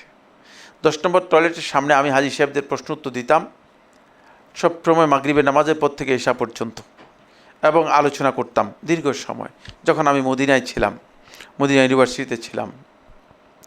তো তখন হাজী সাহেবদের অনুরোধে আমি একটা হজের ইন্ডেক্স তৈরি করেছি, খুব ক্ষুদ্র ছোট একটা ইন্ডেক্স তৈরি করেছি, এবং পরবর্তী সময় সেটা একটা বই আকারে প্রকাশ করেছি, কিন্তু বইটা পরবর্তী রিপ্রিন্ট করার সুযোগ হয়নি, সময়ের কারণে, ব্যস্ততার বিভিন্ন কারণেই হয়নি। যাই হোক, ওই ইন্ডেক্স তৈরি করার পরে ইন্ডেক্সটাকে আমি তৈরি করার ক্ষেত্রে সবচেয়ে যেটাকে গুরুত্ব দিয়েছি, অগ্রাধিকার দিয়েছি, সেটা হচ্ছে জাবির ইবনে আবদুল্লাহ রাদিয়াল্লাহু তাআলা আনহু আল্লাহ রাসূল সাল্লাল্লাহু আলাইহি ওয়াসাল্লামের হজটা যেভাবে বর্ণনা করেছেন ঠিক হুবহু সেই আলোকেই ইন্ডেক্সটাকে আমরা তৈরি করেছি, যাতে করে একজন ব্যক্তি হুবহু আল্লাহ রাসূল সাল্লাল্লাহু আলাইহি ওয়াসাল্লাম যেভাবে হজ করেছেন সেভাবে হজ করতে পারে। কারণ রাসূলুল্লাহ সাল্লাল্লাহু আলাইহি ওয়াসাল্লাম আমাদেরকে এই কথা জানিয়েছেন, স্পষ্ট করে বলে গিয়েছেন যে খুযু আন্নী মানাসিকাকুম, খুযু আন্নী মানাসিকাকুম, যে তোমরা আমার কাছ থেকে হজের বিধানগুলো গ্রহণ করো, তোমরা আমার কাছ থেকে হজের বিধানগুলো গ্রহণ করো। ফলে এই জায়গায় এসে আমি ওই আলোকে মূলত হজের এই বিষয়গুলোকে কী করেছি, মানে সেখানে ইন্ডেক্সে নিয়েছি। সেখানে আমি হানাফি মাযহাবের বক্তব্যকে উল্লেখ করি নাই, শাফি মাযহাবের বক্তব্য উল্লেখ করি নাই, মালিকি মাযহাবের বক্তব্য উল্লেখ করি নাই, কোনো মাযহাবের বক্তব্য উল্লেখ করি নাই।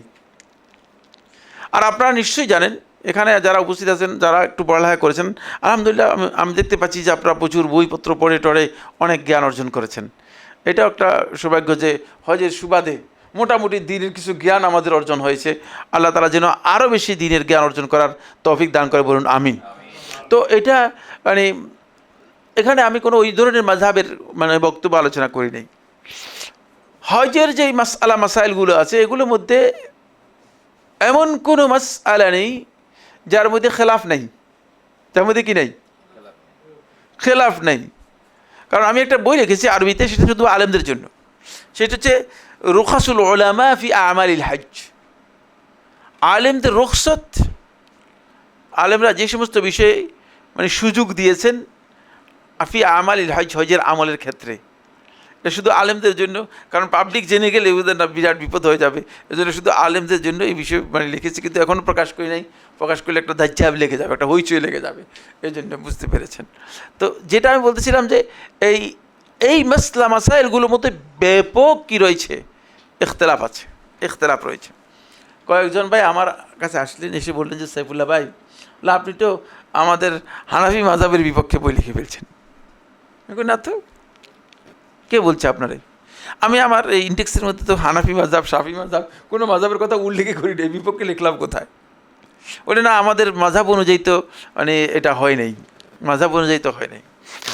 তখন আমি তাকে জিজ্ঞেস করলাম যে আমি তো এখানে প্রথমেই উল্লেখ করে দিয়েছি যে এই ইন্ডেক্সটা আমরা তৈরি করেছি রাসূলুল্লাহ সাল্লাল্লাহু আলাইহি ওয়াসাল্লাম যেভাবে হজ করেছেন সেইভাবে। আল্লাহ রাসূল সাল্লাল্লাহু আলাইহি ওয়াসাল্লাম কি হানাফি মাযহাব অনুযায়ী হজ করেছে এটা আপনি জানেন? আল্লাহ রাসূল সাল্লাল্লাহু আলাইহি ওয়াসাল্লাম কোন মাযহাব অনুযায়ী হজ করেছেন সেটা আপনি জানেন কি না? এবার আর কিছু বলতে পারে না। কারণ আবু হানিফা রহমতুল্লাহ, তো ইমাম আবু হানিফার মতো জন্ম হয়েছে রাসূলুল্লাহ সাল্লাল্লাহু আলাইহি ওয়াসাল্লামের ইন্তেকালের আরও 70 বছর পরে, 80 হিজরি সনে জন্ম হয়েছে। রাসূলুল্লাহ সাল্লাল্লাহু আলাইহি ওয়াসাল্লাম তো 11 হিজরি সনে মারা গিয়েছেন, 11 হিজরি সনে রবিউল আউয়াল মাসে রাসূলুল্লাহ সাল্লাল্লাহু আলাইহি ওয়াসাল্লাম ইন্তেকাল হয়েছে। সুতরাং প্রশ্নই আসলে যে রাসূলুল্লাহ সাল্লাল্লাহু আলাইহি ওয়াসাল্লাম হানাফি মাযহাব অনুযায়ী হজ করেছেন এই কথা বলার আছে সুযোগ আছে বলেন তো? কোনো সুযোগ নেই। এখানে আমরা মাযহাবের বিষয়টি আনার কোনো দরকার নেই। আপনি হজ করতে যাচ্ছেন, এখানে শয়তান এসে বুঝলেন, শয়তান বলতে কি শয়তান ইবলিস শয়তানের কথা বুঝছেন না? শয়তান মতো আমার মতো এরকম লোক বুঝলেন, কেউ মাথার মধ্যে মানে পাগড়ি দিয়ে আসবে, কেউ মাথার মধ্যে লম্বা টুপি দিয়ে আসবে, কেউ মাথার মধ্যে লাল রুমাল নিয়ে আসবে, কেউ মাথার মধ্যে বুঝলেন না ভিন্ন ধরনের মানে পাগড়ি, বড় একটা পাগড়ি দিয়ে, তারপরে মানে অনেক মানে বুজুর্গ সেজে আপনার কাছে আসবে, এসে বিভিন্ন ধরনের বিভ্রান্তিকর কথা বলবে। বিভ্রান্তিকর কথার মধ্যে আপনাকে মার প্যাচের মধ্যে ফেলে দিবে, বলবে যে না এটা মাযহাব অনুযায়ী ঠিক না। আপনি তো মাযহাবের হজ করতে যান না, গেছেন? এখানে যারা যাচ্ছে তারা কি মাযহাবের হজ করতে যাচ্ছে? আপনি কি ফতোয়ার হজ করতে যাচ্ছেন? আপনি যাচ্ছেন নবী সাল্লাল্লাহু আলাইহি ওয়াসাল্লাম দেখানো যে সুন্নাহ রয়েছে, নবী সাল্লাল্লাহু আলাইহি ওয়াসাল্লাম দেখানো যে তরিকা রয়েছে, সেই তরিকার হজ করতে যাচ্ছেন। সুতরাং আপনি কনফার্ম হতে হবে, আপনাকে এই ব্যাপারে নিশ্চিত হতে হবে যে আমি যে হজ করতে যাচ্ছি সেই হজটা নবী সাল্লাল্লাহু আলাইহি ওয়াসাল্লামের হজ কিনা, এটা কনফার্ম হতে হবে। যদি কনফার্ম হতে হয় তাহলে দেখবেন যে আপনি যাদের সাথে যাচ্ছেন তারা সেটা আপনাকে কনফার্ম করবেন। এই জন্য এখানে শয়তান এসে যদি মাঝখানে এসে সুযোগ নেওয়ার জন্য চেষ্টা করে, এটা কানেই দেবেন না, কানেই দেওয়ার দরকার নেই। অনেক বক্তব্য এসে মানে যুক্ত হয়ে যাবে, অনেকে আছে অনেক ধরনের কথা বলবে, অনেকে আছে অনেক ধরনের হেদায়েত দেওয়ার জন্য চেষ্টা করবে, মন গড়া বিভিন্ন বক্তব্য দিয়ে দেন বলবেন যে না আমাদের মাযহাব অনুযায়ী এই জিনিস ঠিক নাই। আপনি মাযহাবের হজ করার আপনার প্রয়োজন নেই। আপনি রাসূল সাল্লাল্লাহু আলাইহি ওয়াসাল্লামের হজ করলে যে রাসূল সাল্লাল্লাহু আলাইহি ওয়াসাল্লামই তো দিন নিয়ে আসছেন, সুতরাং আপনার আর কোনো টেনশান নেই, আর কি নেই, কোনো টেনশান নেই।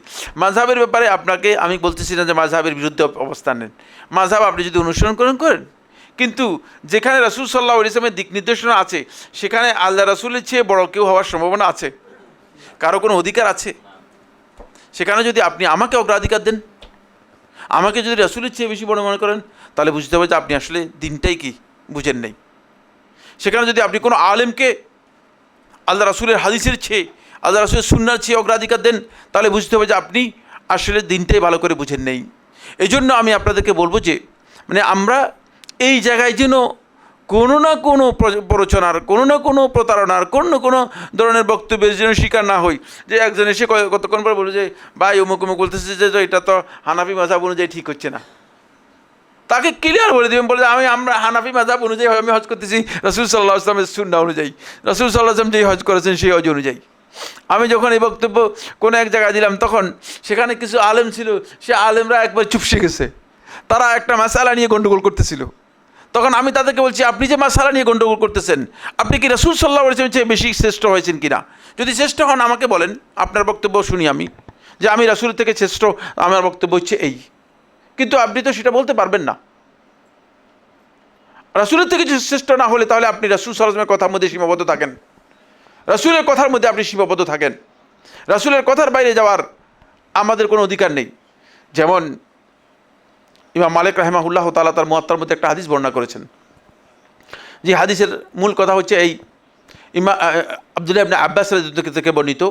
আব্দুল্লাহ ইবনে আব্বাস রাদিয়াল্লাহু শেষ জীবনে তিনি তায়েফে চলে গিয়েছিলেন, মক্কা থেকে হিজরত করে তায়েফে চলে গিয়েছেন।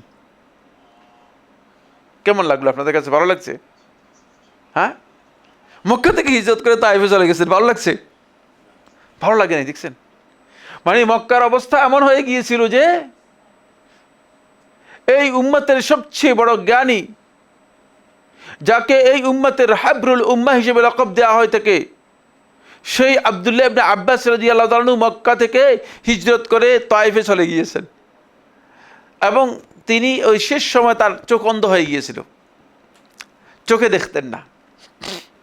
হাদিসের দার্স দিতেন, লোকেরা আসতো কিন্তু হাদিস বর্ণনা করতেন, কিন্তু চোখে দেখতেন না তিনি।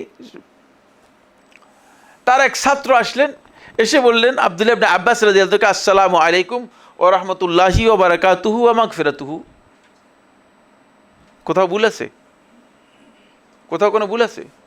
হ্যাঁ, কি মনে করেন ভুল আছে কোথাও? না, ভুল তো নাই। আসসালামু আলাইকুম ওয়া রাহমাতুল্লাহি ওয়া বারাকাতুহু ওয়া মাগফিরাতুহু, কোথাও কোনো ভুল আছে? ভুল তো দেখি না।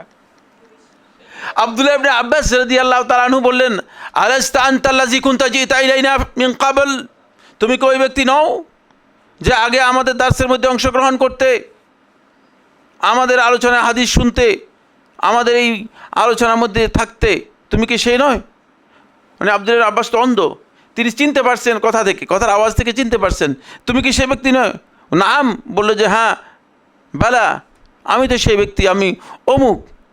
বলে যে তুমি সালাম দিয়েছ, আসসালামু আলাইকুম ওয়া রাহমাতুল্লাহি ওয়া রাহমাতুল্লাহি ওয়া বারাকাতুহু ওয়া মাগফিরাতুহু, তোমাকে এই সালাম কে শিক্ষা দিয়েছে? আর আমাদেরকে আল্লাহ রাসূল সাল্লাল্লাহু আলাইহি ওয়াসাল্লাম সালাম শিক্ষা দিয়েছেন, আসসালামু আলাইকুম ওয়া রাহমাতুল্লাহি ওয়া বারাকাতুহু। এর চেয়ে বৃদ্ধি করা রাসূল সাল্লাল্লাহু আলাইহি ওয়াসাল্লামের উপর দৃষ্টতা ছাড়া আর কিছুই না। সুতরাং তুমি কোত্থেকে এটা পেয়েছো? দেখেন, বিষয়টা শুনতেও ভালো, আল্লাহর কাছে ক্ষমার জন্য দোয়া করেছেন, কথাটাও ভালো, সবটাই ভালো, ভালোর ভালো, কিন্তু আল্লাহর কাছে কিচ্ছু না। আল্লাহ রাসূল সাল্লাল্লাহু আলাইহি ওয়াসাল্লামের সুন্নাহর কাছে এটা কিচ্ছু না। কথাগুলো বুঝার বিষয় রয়েছে, উপলব্ধির বিষয় রয়েছে, বুঝতে পেরেছেন? এটা উপলব্ধির বিষয় রয়েছে। শুধু ভালো হলেই হয়ে যাবে না, ভালো হতে হলে আপনাকে অবশ্যই নবী সাল্লাল্লাহু আলাইহি ওয়াসাল্লামের সুন্নাহ অনুযায়ী জিনিসটা হচ্ছে কিনা সেটা আপনাকে কনফার্ম হতে হবে। নবী সাল্লাল্লাহু আলাইহি ওয়াসাল্লাম যেখানে শিক্ষা দিয়েছেন সালাম ওয়া বারাকাতুহু, এর থেকে বৃদ্ধি করে যিনি সালাম দিবেন তিনি বেদাত করেছেন, তার সালাম জবাব দেওয়া জায়েজ নেই বেদাত করার কারণে। সালাম তো করেই নেই, সালামটা উত্তর দেওয়া বৈধ হবে না, কারণ হচ্ছে তিনি রাসূল সাল্লাল্লাহু আলাইহি ওয়াসাল্লামের সালামকে কী করেছেন? অবমাননা করেছেন। এই জন্য আমাদেরকে খেয়াল রাখতে হবে তা আমরা এই বিষয়টা যাতে করে উপলব্ধি করতে পারি। আমরা আল্লাহ রাসূল থেকে বাড়ানোর দরকার নেই, কমানোর দরকার নেই। আমরা চেষ্টা করবো যে আমাদের হজটাকে হজ্জে মাবরুর করার জন্য।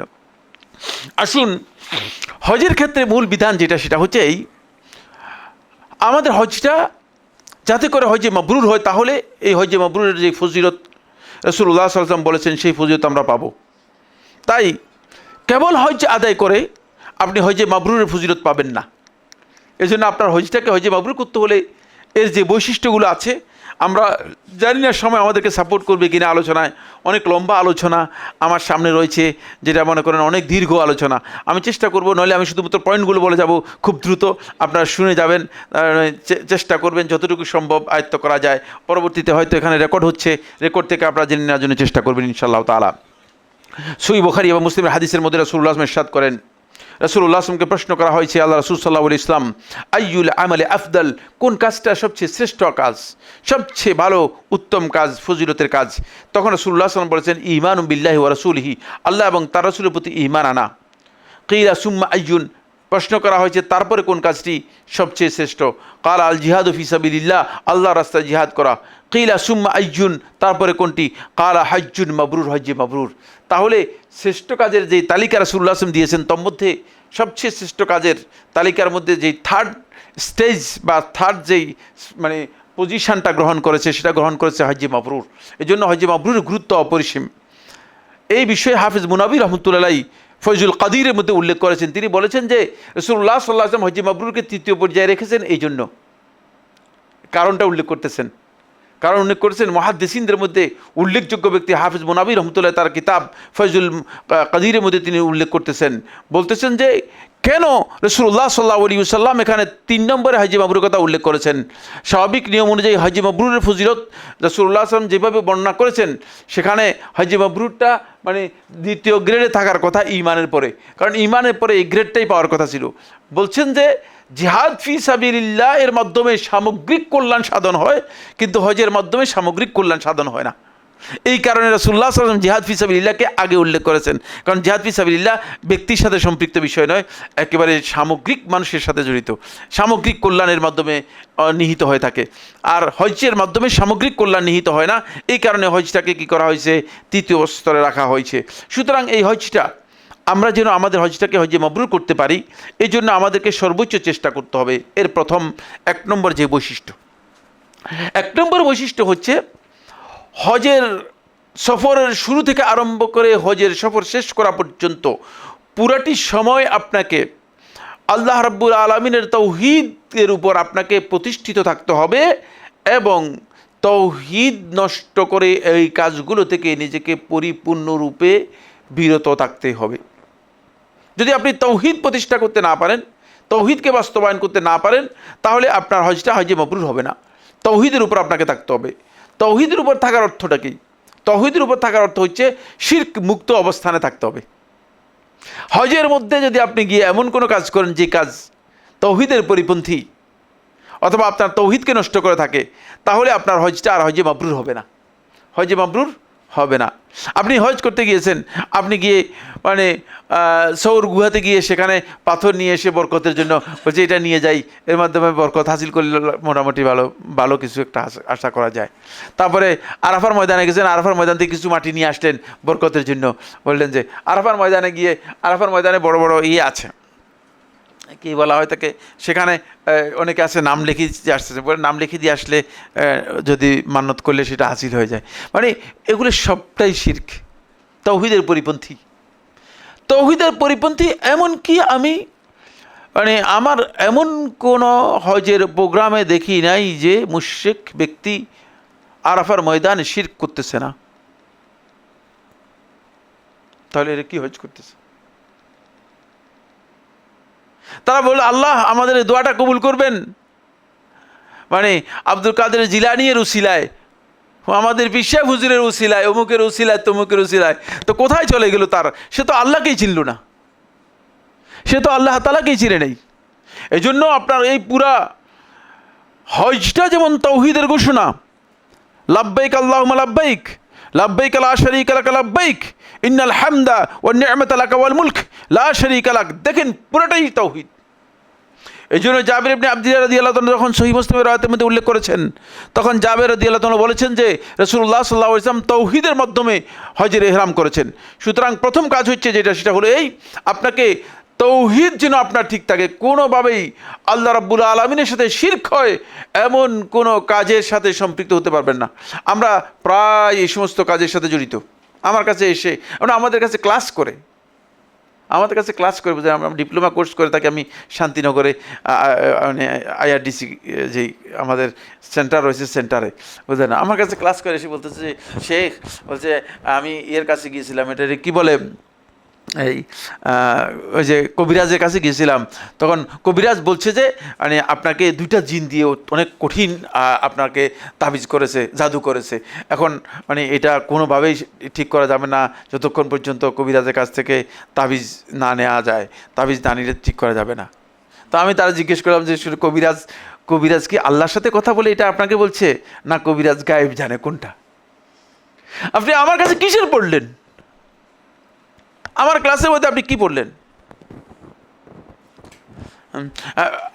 আমি দিতে পারি না, আমি জানি, আমি জানি না। তো আমি যেটা বলতেছি, আপনি আমার কাছে কি পড়লেন? এই ধরনের আকিদা, এই ধরনের আমল আমাদের অনেকের, এই ধরনের আকিদা, এই ধরনের আমল আমাদের অনেকের মধ্যে বুঝলেন এমন ব্যাপকভাবে রয়ে গিয়েছে যে আমরা কিচ্ছু জানি না। এই ধরনের আকিদার লোকগুলো তাওহীদের কিছুই জানে নাই, অথচ রাসূলুল্লাহ সাল্লাল্লাহু আলাইহি ওয়াসাল্লাম বলতেছে, খুব ভালো করে খেয়াল করুন, এটা আপনাদের সকলে জানা দরকার। আমরা ইনশাআল্লাহ এই বিষয়গুলো সম্পর্কে যদি হয় যে আমি জীবিত থাকি এবং যাই, তাহলে এই বিষয়গুলো আপনাদের আলোচনার মধ্যে আসবেই। রাসূলুল্লাহ সাল্লাল্লাহু আলাইহি ওয়াসাল্লাম হাদিসের মধ্যে বলতেছেন, সুনান তিরমিজির হাদিসের মধ্যে, সহিহ হাদিসের মধ্যে এসেছে, মান আতা আররাফান ফাসআলাহু আন শাইইন, যেই ব্যক্তি গণকের কাছে আসলো, এসে কোনো বিষয় সম্পর্কে গণককে শুধু জিজ্ঞাসা করলো, লা ইয়াকবালুল্লাহু সালাতা 40 ইয়াওমান, আল্লাহ তাআলা তার 40 দিনের এ সালাত কবুল করবেন না। শুধুমাত্র জিজ্ঞেস করলেই কবুল করবেন না। বুঝতে পেরেছেন? কারণ এটা এই পর্যায়ের শিরক। 40 দিনের আপনার সালাতই কবুল হবে না। আপনি এখন আমাদের লোকেরা হজ করতে যাচ্ছেন, দেখা যাচ্ছে যে তারা তাওহীদের জ্ঞান না থাকার কারণে হজও করছেন, আবার শিরকি কাজের মধ্যেও লিপ্ত আছেন, যেগুলো মানে অনেকটা ইচ্ছায় অনেকটা অনিচ্ছায় হয়ে যাচ্ছে। যেমন রিয়া, এটা একটা শিরক। লোক দেখানো, প্রদর্শন ইচ্ছে, এটা একটা শিরক। আপনি যখন হজের মধ্যে আপনি মানে যাচ্ছেন, হজের ইহরাম করে ছবি উঠাইয়া কয়েকটা সেলফি তুলে ফেসবুকে দিয়ে দিলেন, মক্কার উদ্দেশ্যে যাত্রা, সবার কাছে এই সেই হাবজাব। এটা আপনার কি জন্য? কি চাচ্ছেন আপনি এর মাধ্যমে? আদৌ কি কোনো দরকার আছে কিনা? অথচ আপনি অন্য কাজে গেলে কিন্তু আপনি এরকম করেন না, অন্য কাজে আপনি এগুলো করেন না। এখানে শয়তান এসে আপনাকে মানে সবচেয়ে বেশি কি দিচ্ছে? গুরুত্ব দিচ্ছে। শয়তান এসে আপনাকে এখানে যুক্ত করে দিচ্ছে যাতে করে আপনি এই কাজটা করতে পারেন। এটা আমাদেরকে সবচেয়ে গুরুত্ব দিয়ে বুঝতে হবে যে তাওহীদ হচ্ছে এমন একটি বিষয় যেটা আল্লাহ তাআলার হকের সাথে জড়িত। সুতরাং আপনি যেই তাওহীদের ঘোষণা দিয়েছেন তালবিয়া এর মাধ্যমে, সেই তাওহীদকে আপনি যদি পণ্ড করেন, তাহলে আপনার হজটা হজে মাবরুর হবে না। 2 নম্বর বিষয় হচ্ছে অবশ্যই আপনাকে নবী সাল্লাল্লাহু আলাইহি ওয়াসাল্লামের সুন্নাহ অনুযায়ী আপনাকে হজটা করতে হবে। প্রত্যেকটা ক্ষেত্রেই আপনাকে আহকাম সম্পর্কে জানতে হবে। এই বিষয়টি জানতে হবে যে এই ক্ষেত্রে নবী সাল্লাল্লাহু আলাইহি ওয়াসাল্লাম কি করেছেন, কি করতে বলেছেন, এটা আদৌ কি সুন্নাহর মধ্যে আছে কিনা। কারণ সুন্নাহর সাথে আপনি কোনো কিছু বৃদ্ধি করা আপনার জন্য বৈধ নয়, সুন্নাহ থেকে কোনো কিছু কমানো আপনার জন্য বৈধ নয়। যেটা সুন্নাহর মধ্যে এসেছে সেটাকেই আপনাকে ফলো করতে হবে। ফলে রাসূলুল্লাহ সাল্লাল্লাহু আলাইহি ওয়াসাল্লামের সুন্নাহ আপনাকে পরিপূর্ণরূপে কী করতে হবে? পরিপূর্ণরূপে অনুসরণ করতে হবে। এটাই হচ্ছে ইবাদত। মূলত এটাকে ইবাদত বলা হয়। এই জন্য ইবাদতের ক্ষেত্রে সুন্নাহর বাইরে কোনো ইবাদত নেই। আপনি যেই আমলটা করতেছেন সেই আমলটা রাসূলুল্লাহ সাল্লাল্লাহু আলাইহি ওয়াসাল্লাম কীভাবে করেছেন, সাহাবায়ে কেরাম কীভাবে করেছেন, সেটা আপনাকে নিশ্চিত জানতে হবে। আমরা বারবার এই কথাটা এই জন্য বলতেছি যে অনেকে মনে করে থাকে যে ভাই যদি কোনো কারণে মানে করে ফেলি অসুবিধা কি? অসুবিধা কি সেটা প্রশ্ন নয়, প্রশ্ন হচ্ছে সুন্নাহ কি সেটা। অসুবিধা কি, ক্ষতি আছে কি না, এই প্রশ্ন নয়। কারণ আপনার ক্ষতি আছে না আছে এটা আপনি জিজ্ঞেস করার প্রয়োজন নেই। আমি এটা বোঝানোর জন্য লোকদেরকে উদাহরণ দিই। ইসলামী শরীয়তের মধ্যে তালাক দেওয়াটা জায়েজ। তালাক দেওয়াটা কি হারাম না জায়েজ? হ্যাঁ, জায়েজ, ঠিক না? এখন কি আপনি কি 24 ঘন্টা শুধু তালাকই দিয়ে দিবেন? ব্যাপারটা এমন কি না? এই জন্য এটা তালাক দেওয়া জায়েজ করেছে এই জন্য না, এটা একটা এক্সিট রাখা হয়েছে। খুব ভালো করে বুঝেন, তিনটা দিনের মধ্যে তালাক এর এক্সিটটা রাখা হয়েছে এই জন্য যাতে আপনি কোনো না কোনো কারণে আপনি কি বিপদগ্রস্ত হয়ে না যান, কোনো না কোনো কারণে বিপদগ্রস্ত হয়ে না যান।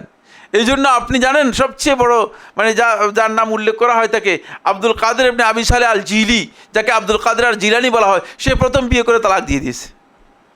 প্রথম বিয়ে করে কী করছে?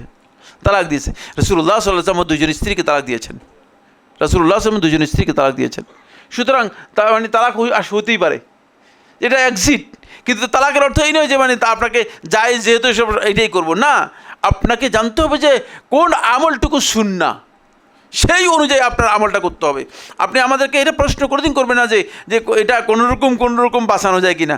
আপনি হজ করতে যাচ্ছেন কি কোনোরকম হজ করার জন্য না, আপনি যাচ্ছেন হজে মাবরুর করার জন্য। হজে মাবরুর করতে হলে নবী সাল্লাল্লাহু আলাইহি ওয়াসাল্লামকে মডেল রাখতে হবে। নবী সাল্লাল্লাহু আলাইহি ওয়াসাল্লামের দেখানো তরিকা অনুযায়ী আপনাকে কী করতে হবে? সুন্নাহ অনুযায়ী আপনাকে কাজ করতে হবে। এজন্য নবী সাল্লাল্লাহু আলাইহি ওয়াসাল্লামের সুন্নাহের মধ্যে যিনি সুন্নাহের অনুসরণ করবেন তার ব্যাপারে ইমাম ইবনুল কাইয়িম রাহিমাহুল্লাহ তাআলা বলেন, যে ব্যক্তি মান আসাবা সুন্নাতা ফিল আমাল আও ফিল ইবাদা, যে ব্যক্তি ইবাদতের মধ্যে সুন্নাহ অনুসরণ করলো, সুন্নাহ পেল, সেই ব্যক্তি আল্লাহ তাআলার কাছ থেকে তৌফিক লাভ করে থাকেন ইবাদত করার জন্য, এবং সে আল্লাহ তাআলার পক্ষ থেকে অতিরিক্ত তৌফিক লাভ করেন ইবাদত করার জন্য। এই জন্য সুন্নাহটাকে আমাদেরকে অগ্রাধিকার দিতে হবে।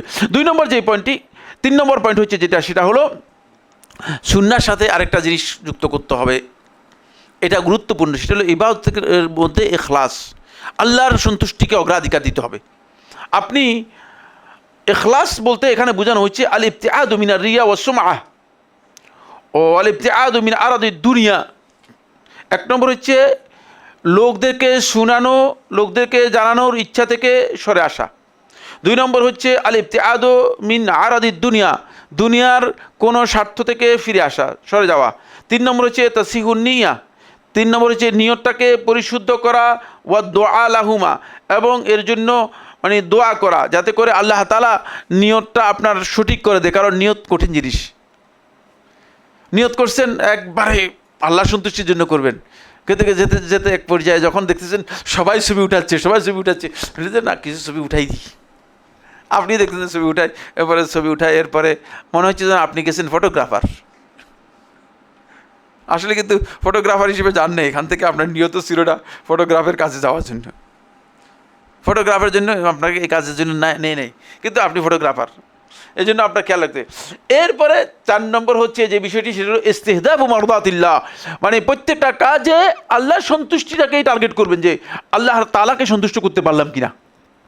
আপনি যদি নিজে সন্তুষ্ট না হন কোনো ইবাদতের মধ্যে, কোনো আমলের মধ্যে, তাহলে আল্লাহ সন্তুষ্ট হবে মনে করেন? হ্যাঁ, কোনোদিন না।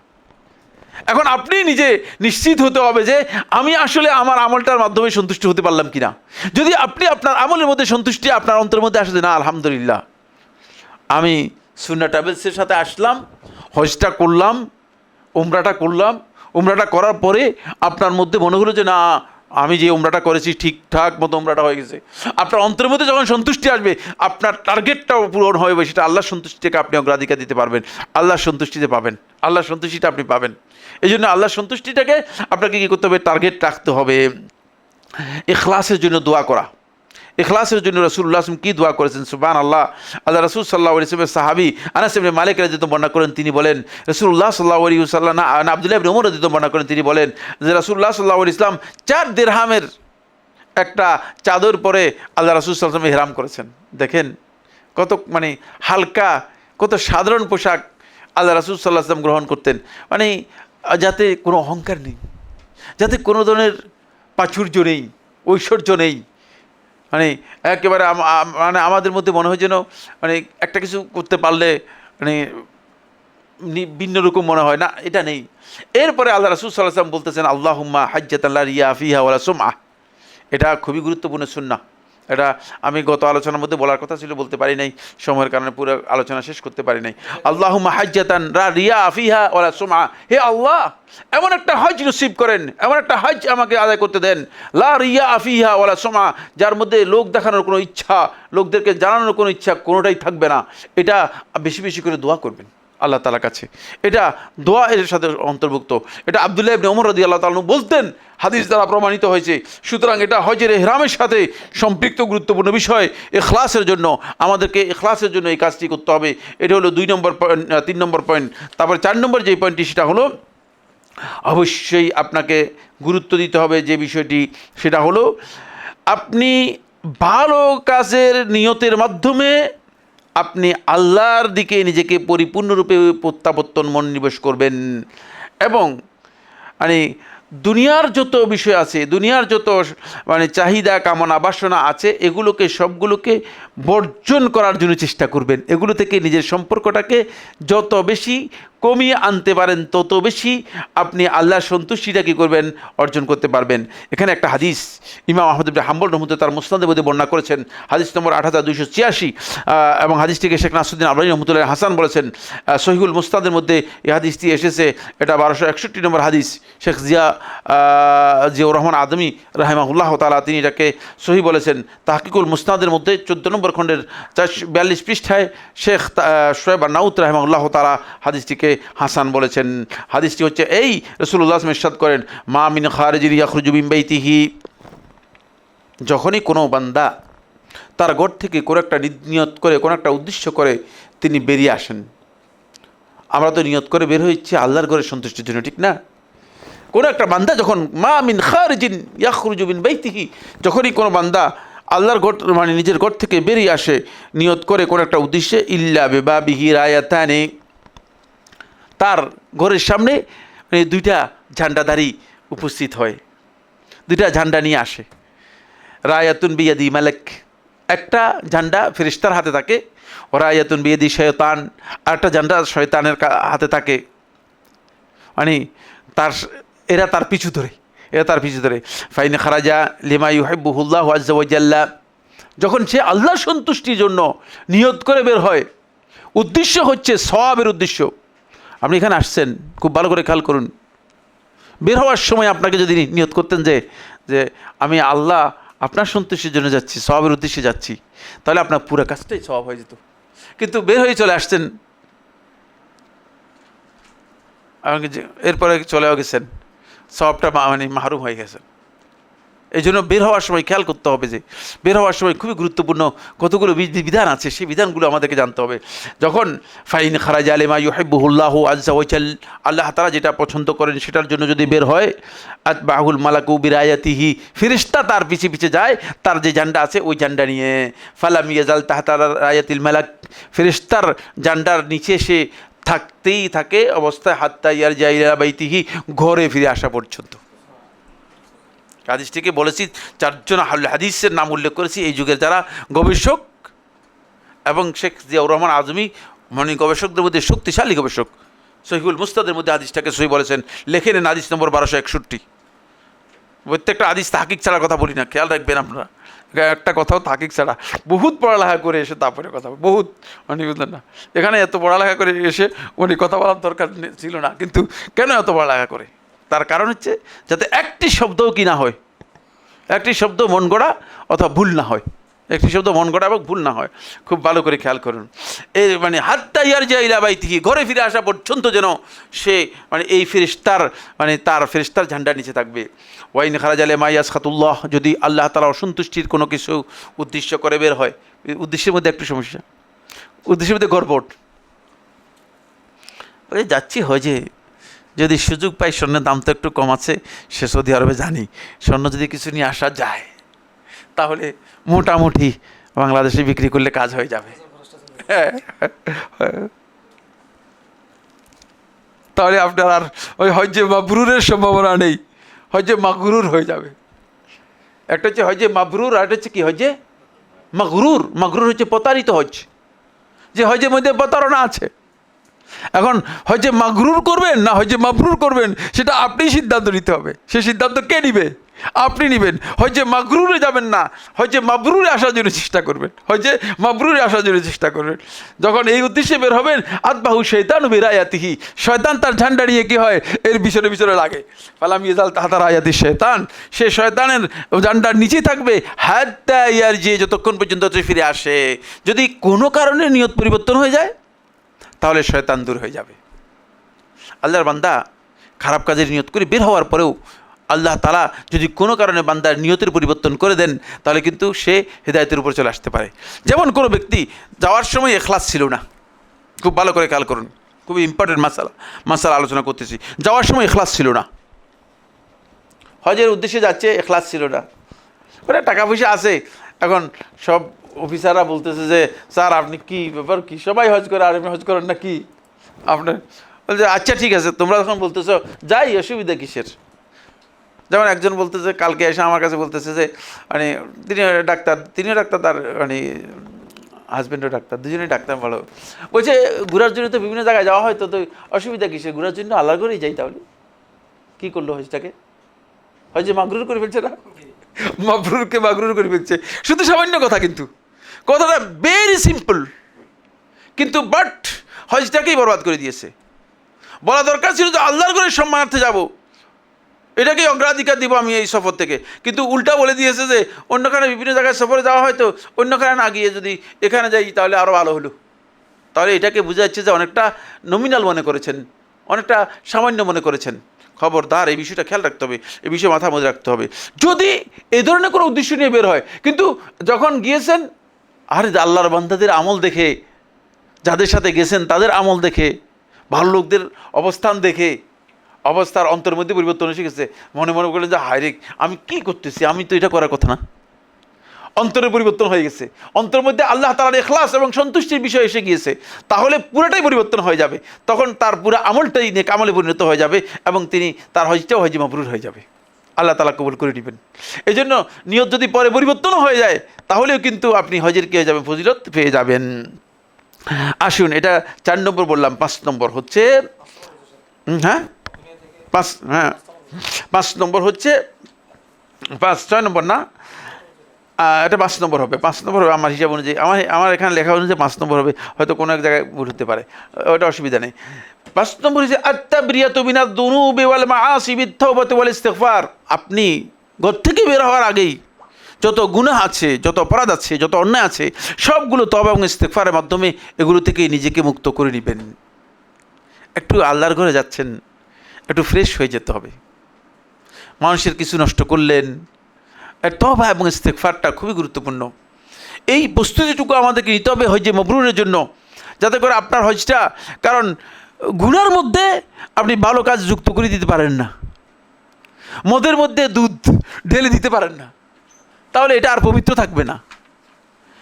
এই জন্য আপনাকে ওই জায়গাটা কী করতে হবে, জায়গাটা একটু খালি করতে হবে, জায়গাটাকে আপনাকে পবিত্র করতে হবে।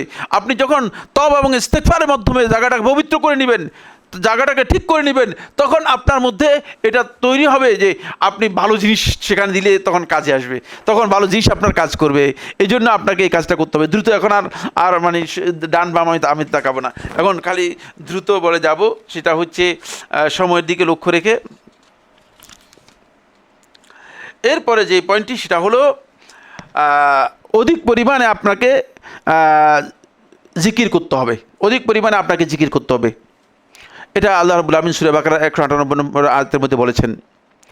এরপরে হজের অন্যতম গুরুত্বপূর্ণ বিষয় হচ্ছে পুরুষগণ তালবিয়া পাঠ করবে উচ্চ আওয়াজে, নারীরা তালবিয়া পাঠ করবে নিজেরা শুনে এই আওয়াজে, এবং অধিক পরিমাণে তাকবীর পাঠ করবে। এরপরে পয়েন্ট হচ্ছে যেটা হজের মধ্যে আপনি কোরবানি করবেন, বেশি পরিমাণে চেষ্টা করবেন। ওই কোরবানি বলতে হজের পশু জবে করা, কোরবানি কিন্তু আমাদের এই কোরবানি আর হজের পশু জবে করা এক নয়। হজের মধ্যে পশু জবে করাকে হাদি বলা হয় থাকে, সেটা হাদি জবে করবেন আপনার সামর্থ্য অনুযায়ী। যদি দেখেন যে 2টি জবে করেন 2টি জবে করবেন, যদি মনে করেন যে 3টি জবে করবেন, তবে অন্ততপক্ষে যারা তামাত্তু করবে তারা 1টি জবে করতে হবে। রাসূলুল্লাহ সাল্লাল্লাহু আলাইহি ওয়াসাল্লামকে প্রশ্ন করা হয়েছে আফজালুল হজ, শ্রেষ্ঠ হজ সম্পর্কে, তখন রাসূলুল্লাহ সাল্লাল্লাহু আলাইহি ওয়াসাল্লাম আল আজ্জু ওয়াস সাজ্জু, ওই হজ যে হজের মধ্যে অধিক পরিমাণে তারবিয়া জোরে জোরে পাঠ করা হয় এবং যেই হজের মধ্যে অধিক পরিমাণে কোরবানি করা হয় থাকে। আপনি আপনার সামর্থ্য অনুযায়ী, আমি আপনার সামর্থ্য জানি না, আপনি মানে এটা চিন্তা করতেছেন যে শুধু মানে কোনো রকম করে একটা জবে করলেই হয়ে গেল না।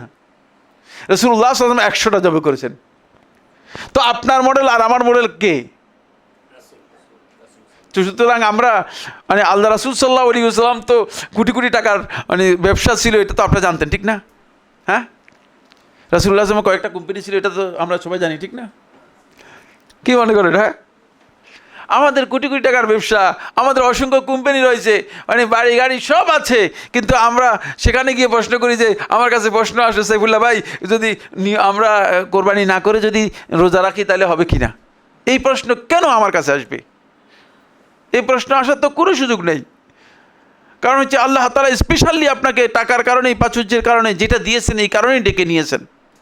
সুতরাং আল্লাহকে দেওয়ার জন্য সেখানে আপনি কোরবানি করবেন, এটা খুবই গুরুত্বপূর্ণ বিষয়। মানে আপনি অবশ্যই কী করবেন, সেখানে অধিক পরিমাণে কোরবানি করার জন্য চেষ্টা করবেন। এরপরে যে পয়েন্টটি গুরুত্বপূর্ণ সেটা হলো আপনি অবশ্যই গুনার কাজ থেকে নিজেকে এমনভাবে বিরত করবেন যে অশ্লীল কথা, অশ্লীল কাজ এবং গর্হিত নিষিদ্ধ কাজ, ঝগড়া বিবাদ।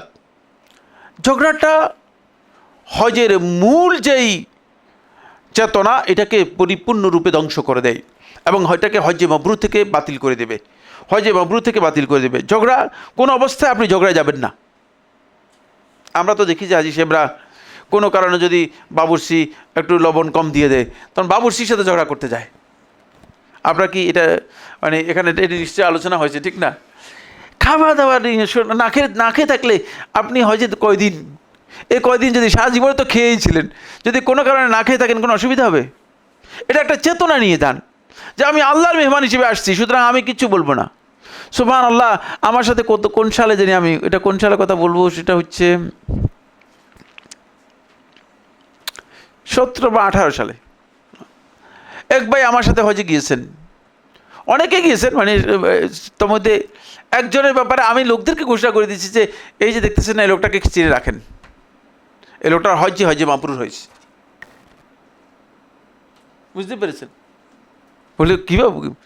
আমি আসলে আজকের দিন পর্যন্ত বলতেছি তার হজে মাবরুর হয়েছে। বুঝতে পেরেছেন? কারণ হজের আলামত তার মধ্যে পাওয়া গিয়েছে, হজে মাবরুর আলামত তার মধ্যে পাওয়া গিয়েছে। মানে এই মানে আমাদের অপ্রয়োজনীয় কথাবার্তা বলা, বেহুদা কাজের মধ্যে লিপ্ত হওয়া, বেহুদা ঝগড়া মানে ফাসাদ করা, একে জিজ্ঞেস করা যে মানে খাবারটা কেমন হয়েছে, এর জিজ্ঞেস করা যে ভাই খাবারটা আমাদেরকে আর ভালো খাবার দেওয়া যায় না, একই খাবার দিচ্ছেন কেন, এগুলো খুব এগুলো পরিহার করুন, এগুলো কোনো দরকার নেই, এগুলো দিয়ে আপনার কিচ্ছু হবে না। এতে আপনার হজের মূল জিনিসটা নষ্ট হয়ে যাবে। হয়তো আপনি বলবেন যে সাইফুল্লাহ মনে হয় আপনার টাকা দিয়ে এখানে আছে, আল্লাহর কসম এই যে শফিক ভাই টাকা দিলে আমি এই সমস্ত কথা বলার লোক না, বুঝলেন না? আল্লাহর কসম না, কারণ আমার এগুলো কোনো গুরুত্বই নেই, এগুলো কোনো গুরুত্বই নেই। যেখানে আমি খুতবা দিই সেখানে আগে তাদেরকে বলে দিচ্ছি আমি খুতবা দিব, যেটা আমি বলবো সেটাই খুতবা।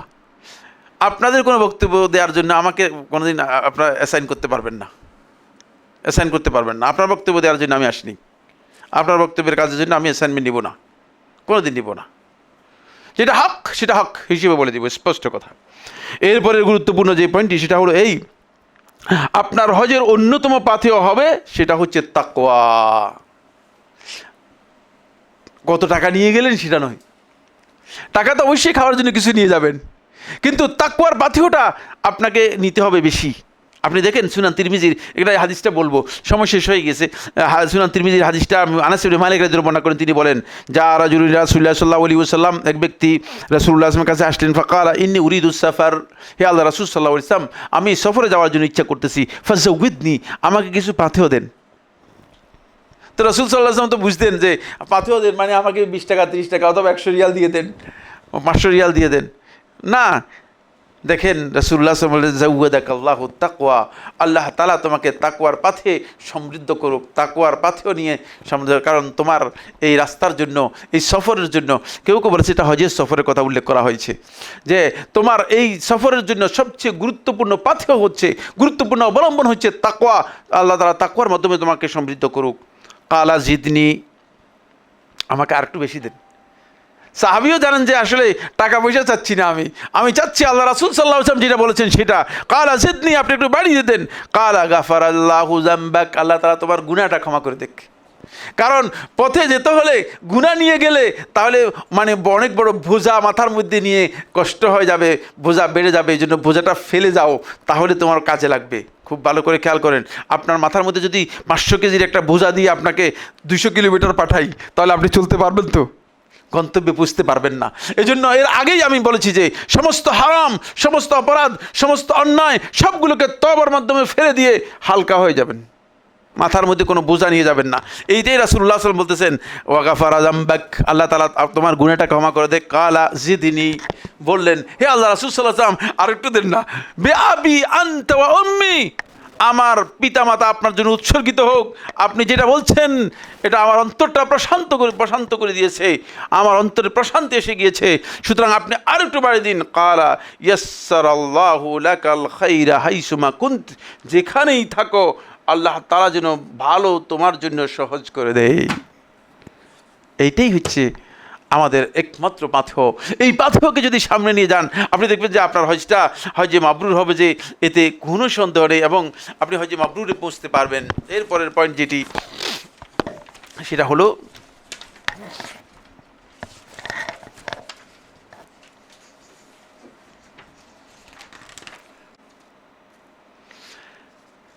এরপরের পয়েন্ট হচ্ছে আপনি হজে মাবরুরের জন্য সব সময় চেষ্টা করবেন কিছু ভালো কাজ করার জন্য, মানুষের কষ্ট দূর করার জন্য। হজের এই সফরে আমরা দেখি যে অনেক কষ্টের মধ্যে পড়ে যায়। হাজী সাহেবরা ভ্রুক্ষেপও করেন না, অথচ তিনি ইচ্ছা করলে সামান্য একটু সহযোগিতা করতে পারেন। সুবহানাল্লাহ, বেহুশ হয়ে একজন পড়ে আছে, একজন হাজী সাহেব, শত হাজী সাহেব দেখে চলে যাচ্ছেন। হতে পারে যে তার মাথার মধ্যে একটু পানি ঢেলে দিলে, অথবা একটু পানি পান করে দিলে, অথবা হতে পারে যে সুগার কমে গেছে, তাকে একটু বিস্কিট খাওয়াই দিলে বুঝলেন না ভালো হয়ে যেতে পারে। কিন্তু কারো চেতনা নেই, কারো এই চেতনা নেই। তার কারণ হচ্ছে তারা আসলে হজের জিনিসটা বুঝতে পারে নাই। এই জন্য হজকে রাসূলুল্লাহ সাল্লাল্লাহু আলাইহি ওয়াসাল্লাম উত্তম ব্যবহারের সাথে যুক্ত করে দিয়েছেন এবং বলে দিয়েছেন যে সব সময় ভালো কাজ করবে, মানুষের ক্ষতি, অনিষ্ট অথবা কষ্ট এগুলো দূর করার জন্য চেষ্টা করবে। আল্লাহ রাসূল সাল্লাল্লাহু আলাইহি ওয়াসাল্লামকে প্রশ্ন করা হয়েছে, হে আল্লাহ রাসূল সাল্লাল্লাহু আলাইহি ওয়াসাল্লাম, হজের বীর সম্পর্কে আমাদেরকে বলুন, কিভাবে আমরা হজটাকে মাবরুর করতে পারি এবং হজের মধ্যে ভালো কাজটা করতে পারি। তখন কালা আল বিররু হুসনুল খুলুক, বের হচ্ছে হুসনুল খুলুক, তোমার ব্যবহারটা সবচেয়ে উত্তম করবে, আচরণটা ভালো করবেন, সবার সাথে আচরণটা ভালো করবেন। একটু জায়গা কম, আরেকজন হয়তো একটু জায়গা বেশি নিয়ে নিছে, আপনি তার সাথে ঝগড়া লেগে গেলেন, তাহলে হলো না। এরপরে পয়েন্ট হচ্ছে সেটা হলো এই, আপনি আল্লাহর মেহমান হিসেবে গেছেন, তো আপনি লোকদেরকে নিজে খাওয়াবেন এবং আপনার মুখের ভাষাটা থাকবে নরম। এটা রাসূলুল্লাহ সাল্লাল্লাহু আলাইহি ওয়াসাল্লামকে প্রশ্ন করা হয়েছে। আল্লাহ রাসূল সাল্লাল্লাহু আলাইহি ওয়াসাল্লাম বলেছেন যে বিররুল হজ্জে, হজে মাবরুরের আরেকটি পরিচয় হচ্ছে ইতআমুত তাআম, লোকদেরকে খাওয়াবেন, হাজী সাহেবদেরকে খাওয়াবেন। আর আপনার কাছে টাকা আছে আলহামদুলিল্লাহ, আল্লাহ রাস্তায় খরচ করতেছেন, সুতরাং আপনি হাজী সাহেবদেরকে মানে 1 কাপ চা খাওয়াতে অসুবিধা কিসের? 1 রিয়াল, শুধু 1 রিয়াল না 2 রিয়াল। এখন আমরা যখন খেয়েছি তখন আরও কম ছিল, এখন মনে হয় 1.5 রিয়াল করে দিয়েছে না, 2 রিয়াল করেছে। যাই হোক, 2 রিয়াল অসুবিধা কিসের? এই জন্য 2 রিয়াল হয়ে যাওয়ার কারণে আমাদের হাজী সাহেবরা দেখা যায় যে মানে একটা নিয়ে 3 জনে ভাগ করে খান। 2 রিয়ালের তিনি হিসাব করতেছেন 32 টাকা করে, 30 টাকা করে, 30 পূরণ 2 60। হায় রে বাবা রে, একটা মানে চা 60 টাকা, তো 3 ভাগ করি, মানে ভাগ করে খান। আরে বাবা, আপনাকে তো আল্লাহ তাআলা টাকা দিয়েছে বলেই তো আপনি এখানে আসছেন, তাই কিছু মূল্যবান টিপস এর মধ্যে আমি লিখছি যে রিয়ালকে টাকা কনভার্ট করবেন না। মানে এটা হচ্ছে ওই যে মানে রিয়ালকে টাকা কনভার্ট করার, মানে রিয়াল, আমাদের রিয়াল বলি না, আমি টাকাই বলি, বুঝতে পেরেছেন? কারণ আমার অভ্যাস হয়ে গেছে টাকা বলতে মানে ফলে সেখানে থাকতে বুঝতেন রিয়াল আমার টাকা হয়ে গেছে। ফলে আপনি লোকদেরকে খাওয়াবেন, ওয়াতিবুল কালাম, আপনার কথাটা হতে হবে মিষ্টি, কথাটা সবার সাথে আপনার মিষ্টি হতে হবে। এখানে অনেকগুলো বক্তব্য রয়েছে, সুবহান আল্লাহ। সালফে সালিহিনের অনেকের কাছ থেকে বর্ণনা করেন, মুজাহিদ ইবনে জবর রহমতুল্লাহ আলাইহি থেকে তার ছাত্র বর্ণনা করতেছেন, এবং মুজাহিদ ইবনে জবর রহমতুল্লাহ নিজেও বর্ণনা করতেছেন যে আমি আব্দুল্লাহ ইবনে ওমর রাদিয়াল্লাহু তাআলার সাথে একটা সফরে ছিলাম, হজের সফরে আমি তার খেদমতে ছিলাম। আমি তার খেদমত করার জন্য ছিলাম, মনে হচ্ছে যেন মানে কাআন্নাহু ইয়াখদিমুনি, মনে হয় যেন তিনি আমার খেদমত করতেছেন। মানে আচরণ থেকে, ব্যবহার থেকে, আখলাক থেকে আমার মনে হচ্ছিল যেন আমি তার খেদমতের জন্য গিয়েছি, কিন্তু তিনি আমার খেদমত করতেছিলেন, তিনি আমার খেদমত করতেছিলেন। এই জন্য আমাদেরকে এই জায়গায় কী করতে হবে, একটু গুরুত্ব দিয়ে আমাদেরকে আসতে হবে। এরপরে হচ্ছে অধিক পরিমাণে নফল এবং আল্লাহর আনুগত্যের কাজগুলো করা। এরপর হচ্ছে মানে যদিও আপনার হক থাকে তারপরেও আপনি ঝগড়া বিবাদ পরিহার করবেন, রাইট আছে। কোনো ব্যক্তি যদি তার রাইট থাকে তারপরে ঝগড়া বিবাদ পরিহার করে, তাহলে রাসূলুল্লাহ সাল্লাল্লাহু আলাইহি ওয়াসাল্লাম বলছেন আনা দামিনুন লাহু বিবাইতিন ফি রাবাদিল জান্নাহ, আমি তার জন্য জান্নাতের প্রাঙ্গণে একটা প্রাসাদের জামিন হলাম। সহিহ বুখারী হাদিস। সুতরাং সেই জায়গায় আপনাকে আসতে হবে যাতে করে আপনি বুঝতে পারেন যে না, আল্লাহ রাসূল সাল্লাল্লাহু আলাইহি ওয়াসাল্লাম যেটা বলেছেন সেটাই হক, এবং এই ঝগড়া বিবাদের মধ্যে আমাদের জন্য কোনো অতিরিক্ত ফায়দা এই ঝগড়া বিবাদের মধ্যে নেই। এরপরে যে পয়েন্টটি খুবই গুরুত্বপূর্ণ সেটা হচ্ছে এই উপার্জন এবং আপনার যেটা নিয়ে যাচ্ছেন সেটা যেন হালাল হয়। হারাম নিয়ে হজ্জে মাবরুর করতে পারবেন না। হারাম আসলে আল্লাহ তাআলার কাছে গ্রহণযোগ্য হয় না। আল্লাহ তাআলা হারাম জিনিস গ্রহণ করেন না, বরং হারাম জিনিসকে আল্লাহ রাব্বুল আলামিন কী করেন, বর্জন করেন। তাই হারাম থেকে বাঁচার জন্য আমাদেরকে কী করতে হবে, চেষ্টা করতে হবে। এই জন্য আপনি চেষ্টা করবেন সর্বোচ্চ যে কাজটি করার জন্য, সেটা হলো মানে হালাল যাতে উপার্জনটা আপনি করতে পারেন।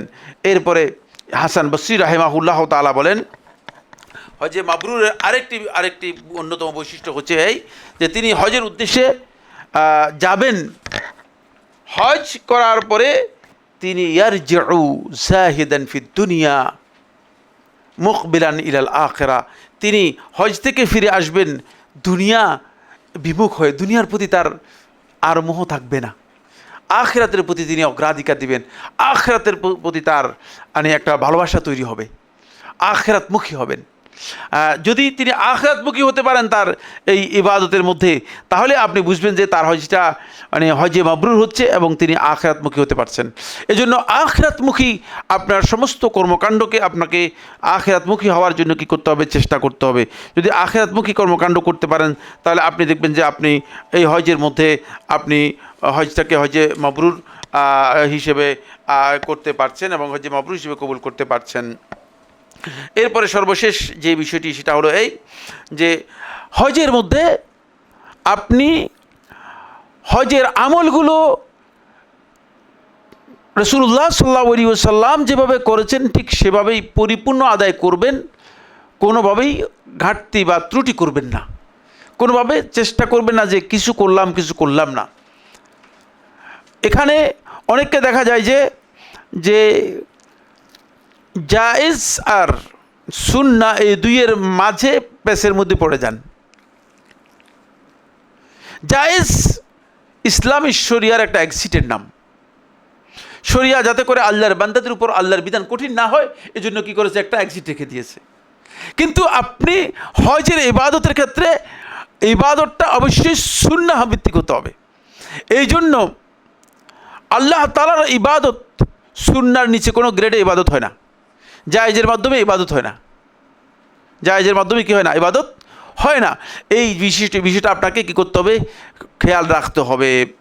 এরপরে লাস্ট পয়েন্ট যেটা সেটা হলো এই হজ এর মধ্যে হজে তামাত্তু করার জন্য চেষ্টা করবেন। এটা হজে মাবরুরের অন্যতম আরেকটি গুরুত্বপূর্ণ দিক, কারণ হজে তামাত্তুটা আপনি এখানে হজ এবং উমরা দুটেই আপনি করতে পারেন। আমাদের অনেক ভাইকে আমরা লক্ষ্য করেছি যে সময় শেষ হয়ে গেছে, অনেক ভাইকে আমরা লক্ষ্য করেছি যে বলছে না আমরা হজে কেরান করতেছি। আমার সাথে অনেকের সাথে দেখা হয়েছে, তিনি বলতেছেন যে আমি হজে কেরান করতেছি। কেন হজে কেরান করতেছি? রাসূলুল্লাহ সাল্লাল্লাহু আলাইহি ওয়াসাল্লাম হজে কেরান করছেন, এজন্য হজে কেরান করতেছি। তার এই বক্তব্য গলত। আল্লাহ রাসূল সাল্লাল্লাহু আলাইহি ওয়াসাল্লাম হজে কেরান কেন করেছেন সেটার কারণ রাসূলুল্লাহ সাল্লাল্লাহু আলাইহি ওয়াসাল্লাম ওই হাদিসের মধ্যে উল্লেখ করে দিয়েছেন। সেটা হলো রাসূলুল্লাহ সাল্লাল্লাহু আলাইহি ওয়াসাল্লাম বলেছেন যে লাউ ইসতাকবালতু মিনাল আমরি মাস্তাদবারতু মা সুকতুল হাদি, আমি যদি আগে বুঝতাম যেটা পরে বুঝতে পেরেছি, তাহলে আমি মদিনা থেকে আমার সাথে মানে জবে করার পশু নিয়ে আসতাম না এবং আমি হজে তামাত্ম করতাম, তোমাদের সাথে হালাল হয়ে যেতাম। কিন্তু যেহেতু আমি মদিনা থেকে হজের পশু নিয়ে আসছি, এখন আমার আর হালাল হওয়ার সুযোগ নাই, আর হালাল হওয়ার কি নেই, সুযোগ নেই। সুতরাং তোমরা হালাল হয়ে যাও, তোমরা যারা পশু নিয়ে আসো নাই তোমরা হালাল হয়ে যাও, তোমরা হজটাকে পরিপূর্ণরূপে আদায় করো। এই জন্য আল্লাহ তাআলা কোরআনের মধ্যে বলেছেন ওয়া আতিমুল হাজ্জা ওয়াল উমরাতা লিল্লাহ, হজ এবং উমরা দুটাকে পরিপূর্ণরূপে আদায় করো।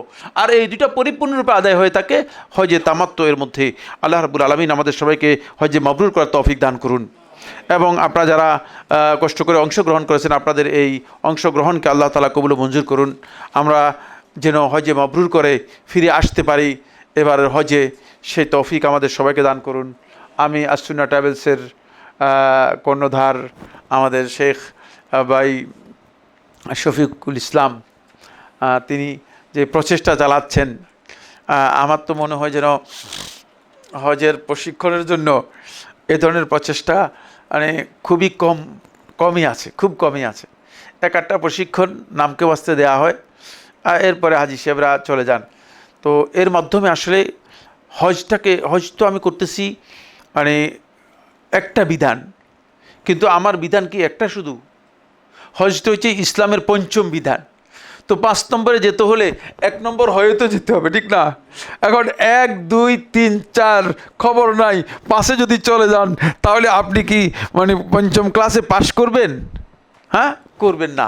এই জন্য আসলেই প্রয়োজন ছিল এই ধরনের প্রশিক্ষণ, যেটা 1, 2, 3, 4 এর প্রশিক্ষণ নিয়ে তারপরে 5 নম্বরে আসা।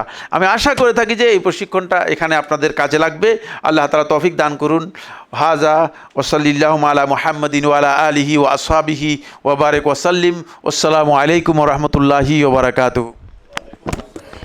ওয়ালাইকুম আসসালাম ওয়া রাহমাতুল্লাহি ওয়া বারাকাতুহু। শেখ, আমরা